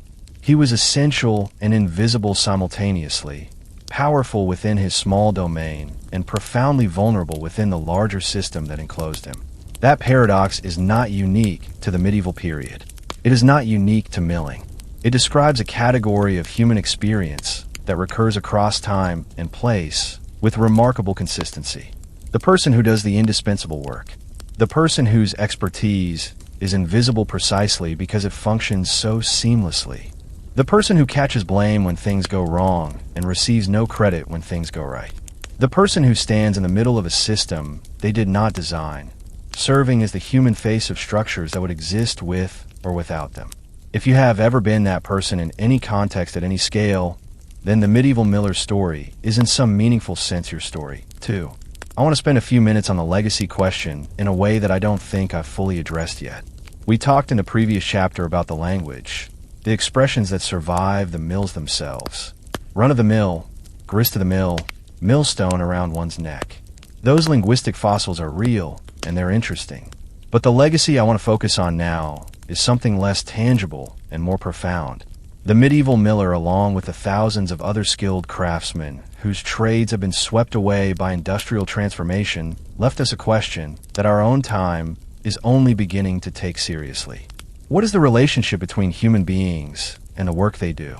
Not the economic relationship, wages, productivity, efficiency, but the deeper relationship, the identity relationship, the meaning relationship. The miller was not just a person who operated a mill. He was a miller. The craft was not something he did. It was in a fundamental sense something he was. That relationship between personal identity and skilled work, between who you are and what your hands know how to do, is something the industrial world disrupted profoundly and is never fully replaced. The factory worker who monitors a machine that does in seconds what the millstones did in hours is not better or worse as a human being. But the relationship is different. The knowledge is shallower in the specific embodied sense. The connection between the person and the product is more attenuated. The sense of craft ownership, of being able to say this flower exists because of my particular skill and judgment and care, that is largely gone. And we feel that absence, not always consciously, not always in ways we can articulate, but the extraordinary popularity of artisan food culture, of handmade goods, of workshops and craft classes, and the whole movement toward making things with your hands that has grown so significantly over the past 2 decades. I think that popularity is partly a response to a hunger for exactly the kind of relationship with work that the miller had. We are in various fumbling ways reaching back towards something that industrial modernity promised we wouldn't need anymore. Here is something that I have been sitting with throughout the research for this series, and I want to share it directly because I think it matters. The medieval miller was not a saint. He was not a hero in a conventional sense. He was not even in most cases a particularly unusual human being. He was ordinary. That is, I think, precisely the point. He was an ordinary person doing difficult work under difficult conditions in a system that was frequently unjust, carrying a reputation he had done nothing to deserve, sustaining his family, maintaining his craft, doing his last check of the night, and getting up the next morning to do it again. That ordinariness is not a limitation of his story. It is its central meaning. History tends to remember the extraordinary, the kings, the saints, the martyrs, the visionaries, the people whose lives were shaped by exceptional circumstances or exceptional character, who made decisions that changed the course of events. But the world was sustained day after day, century after century by the ordinary, by the people who simply showed up, who did the necessary work without drama or recognition, who kept the stones turning and the flour flowing and the bread on the table. The historian Christopher Dyer, who spent his career studying the lives of ordinary people in medieval England, made an observation in one of his later works that I keep returning to. He noted that the historical record is inherently biased toward conflict and exception. We have records of the things that went wrong, the disputes that reach courts, the disasters that produce chronicles. What we have almost no record of is the vast ocean of daily life that functioned without incident, the meals that were cooked, the fields that were plowed, the grain that was ground without dispute or drama. That ocean of ordinary function, that is where most human life has always actually been lived. The miller was mostly in that ocean, and so are most of us. There is one final historical detail I want to share before we close, and I want to share it because I think it is genuinely beautiful. In the Netherlands, which has the richest and most continuous windmill tradition in Europe, there is a practice among the volunteer millers who maintain the country's surviving traditional mills that I find extraordinarily moving. When a mill is in operation, when the sails are turning and the stones are grinding, the millers set the sails in a specific configuration that serves as a form of communication. The angle of the sails relative to the mill body carries meaning that other millers and historically the broader community could read from a distance. Sails in certain positions announced that the miller was about to start work. Other positions indicated a pause in operation, and there were specific sail configurations that served as social signals announcing celebrations or mourning or significant community events. The most poignant of these is the configuration for mourning. When a miller dies, the traditional practice is to set the sails of his mill just past the position for rest. Just a small rotation past where they would normally be secured at the end of a working day. Not fully stopped, not fully working in between. It is called relied in Dutch the mourning position. The image of it is so precise and so human that it has stayed with me since I first learned about it. The sails set past the resting point held just beyond rest, as if the mill itself is leaning forward slightly into a world where its miller is no longer there. As if the machine is suspended between what it was and what it will become without the person who understood it. That practice in a country where windmill culture has been continuously maintained since the medieval period connects the modern volunteer miller directly to the medieval craftsman who stood in the same spot 6 centuries ago. The morning position for the mill when a miller dies. The sails set just past rest. I cannot think of a more fitting symbol for what we've been exploring tonight. So what do we carry forward from here? I've been asking myself that question throughout this entire journey, and I want to try to answer it as honestly as I can. The first thing I carry forward is a recalibrated sense of who deserves to be remembered. I will never again look at a medieval history that focuses exclusively on kings and battles and feel that it has given me the full picture. The full picture includes the man at the mill, the woman managing the household and the accounts, the children learning a craft they were born into, the apprentice watching the stones and trying to understand what the sound was telling him. History is not only made by the people at the top of the pyramid, it is sustained every single day by the people at the base. The second thing I carry forward is a genuine respect for embodied knowledge, for the kind of knowing that lives in hands and instincts and accumulated practice rather than in texts and algorithms. We are living through a moment of extraordinary technological transformation, a moment in which machine intelligence is beginning to do things that we had assumed would always require human expertise. And in that context, the miller's story is a kind of cautionary tale, not a reason to resist technology. The steam mill produced more flour more cheaply for more people. That is not nothing. That matters. But a reason to be thoughtful about what we lose when we replace one kind of knowing with another. To ask carefully and without sentimentality, but also without dismissiveness, what it means when the relationship between a person and their work is fundamentally restructured by a technology they did not choose and cannot resist. The miller who watched Albion Mill open in London in 1786 was watching the beginning of the end of his world. He could not stop it. He could not negotiate the terms of it. He could only adapt as best he could or fail to adapt. And either way, the world moved on without asking his permission. Does that remind you of anything in our own moment? I think it should. The third thing I carry forward is something harder to name, but perhaps the most important of the three. It is a kind of tenderness toward ordinary difficulty. The miller's life was hard. Not glamorously hard. Not heroically hard. Just hard in the grinding daily way that most lives throughout most of human history have been hard. Early mornings, physical labor, financial precarity, social suspicion, the constant requirement to navigate a system that was not designed for your convenience or your dignity. And within that hardness, a life was lived, a craft was practiced, a family was sustained, a community was fed, small acts of generosity and small acts of selfishness, moments of genuine skill and moments of fatigue and failure.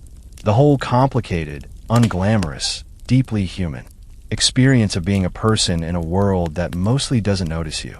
I think we owe it to the people who live those lives to notice them.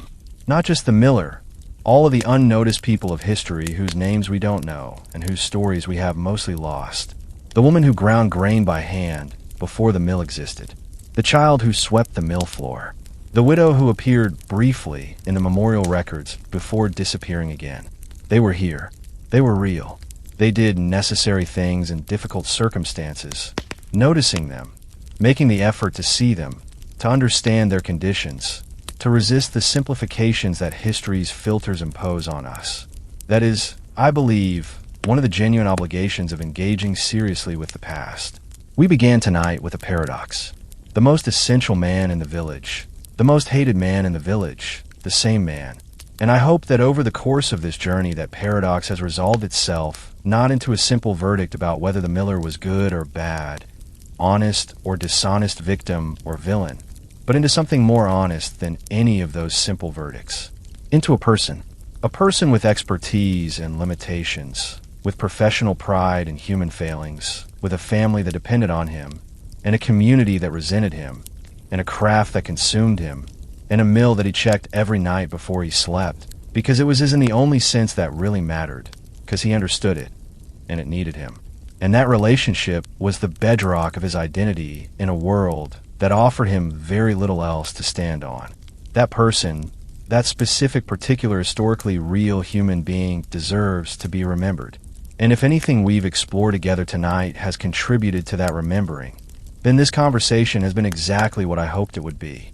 If you have made it this far, all the way through from the paradox of the essential and despised miller to the morning position of the sails, then I want to say something to you directly. Thank you. Not the casual automatic thank you that closes a transaction, a genuine one. Because the choice to spend your time with history, with the stories of ordinary people who live difficult lives in a world that has long since been replaced, that choice says something about you. It says that you are interested in the full picture, that you understand, or are trying to understand, that the present moment did not emerge from nothing, that the bread on your table has a history that is worth knowing. That understanding is rarer and more valuable than it looks. And I hope this channel is a place where it feels at home. The grain that passes through the mill comes out transformed. It enters as something raw and whole and complex. It leaves as something refined, more useful in certain ways, but also with some of what it was permanently altered or lost. I think good history works the same way. You come in with what you already knew. You pass through the story, and if the story has done its job, you come out knowing something that changes even slightly how you see the world. The medieval miller has been waiting 800 years for someone to grind his grain properly. I hope tonight we got the dress of the stone approximately right. Now, before you settle in and let sleep take you, which is after all exactly what this channel is for, I want to leave you with one small thing to carry into your dreams. Somewhere in England right now, there's a preserve mill. The sails are still, the stones are cold. The flour dust that coated every surface has long since been cleaned away. But the mill pond is still full. The water still moves. The wood of the gear teeth still holds the shape that the last miller's hands gave it. And if you were to stand inside that mill in the quiet of a winter evening and listen very carefully through the silence, through the wind and the sail talks, and the distant sound of water, and the old settled patience of an 800-year-old craft waiting for someone to understand it again, you might just hear very faintly the sound of stones that want to turn. That sound is the medieval miller's voice. It is still speaking. I hope you've heard it tonight. Sleep well, everyone. And when the next story is ready, because there is always another story, always another person that history forgot too quickly, always another door to open onto a world that was real and complicated and full of the same human weight as our own. I will be right here.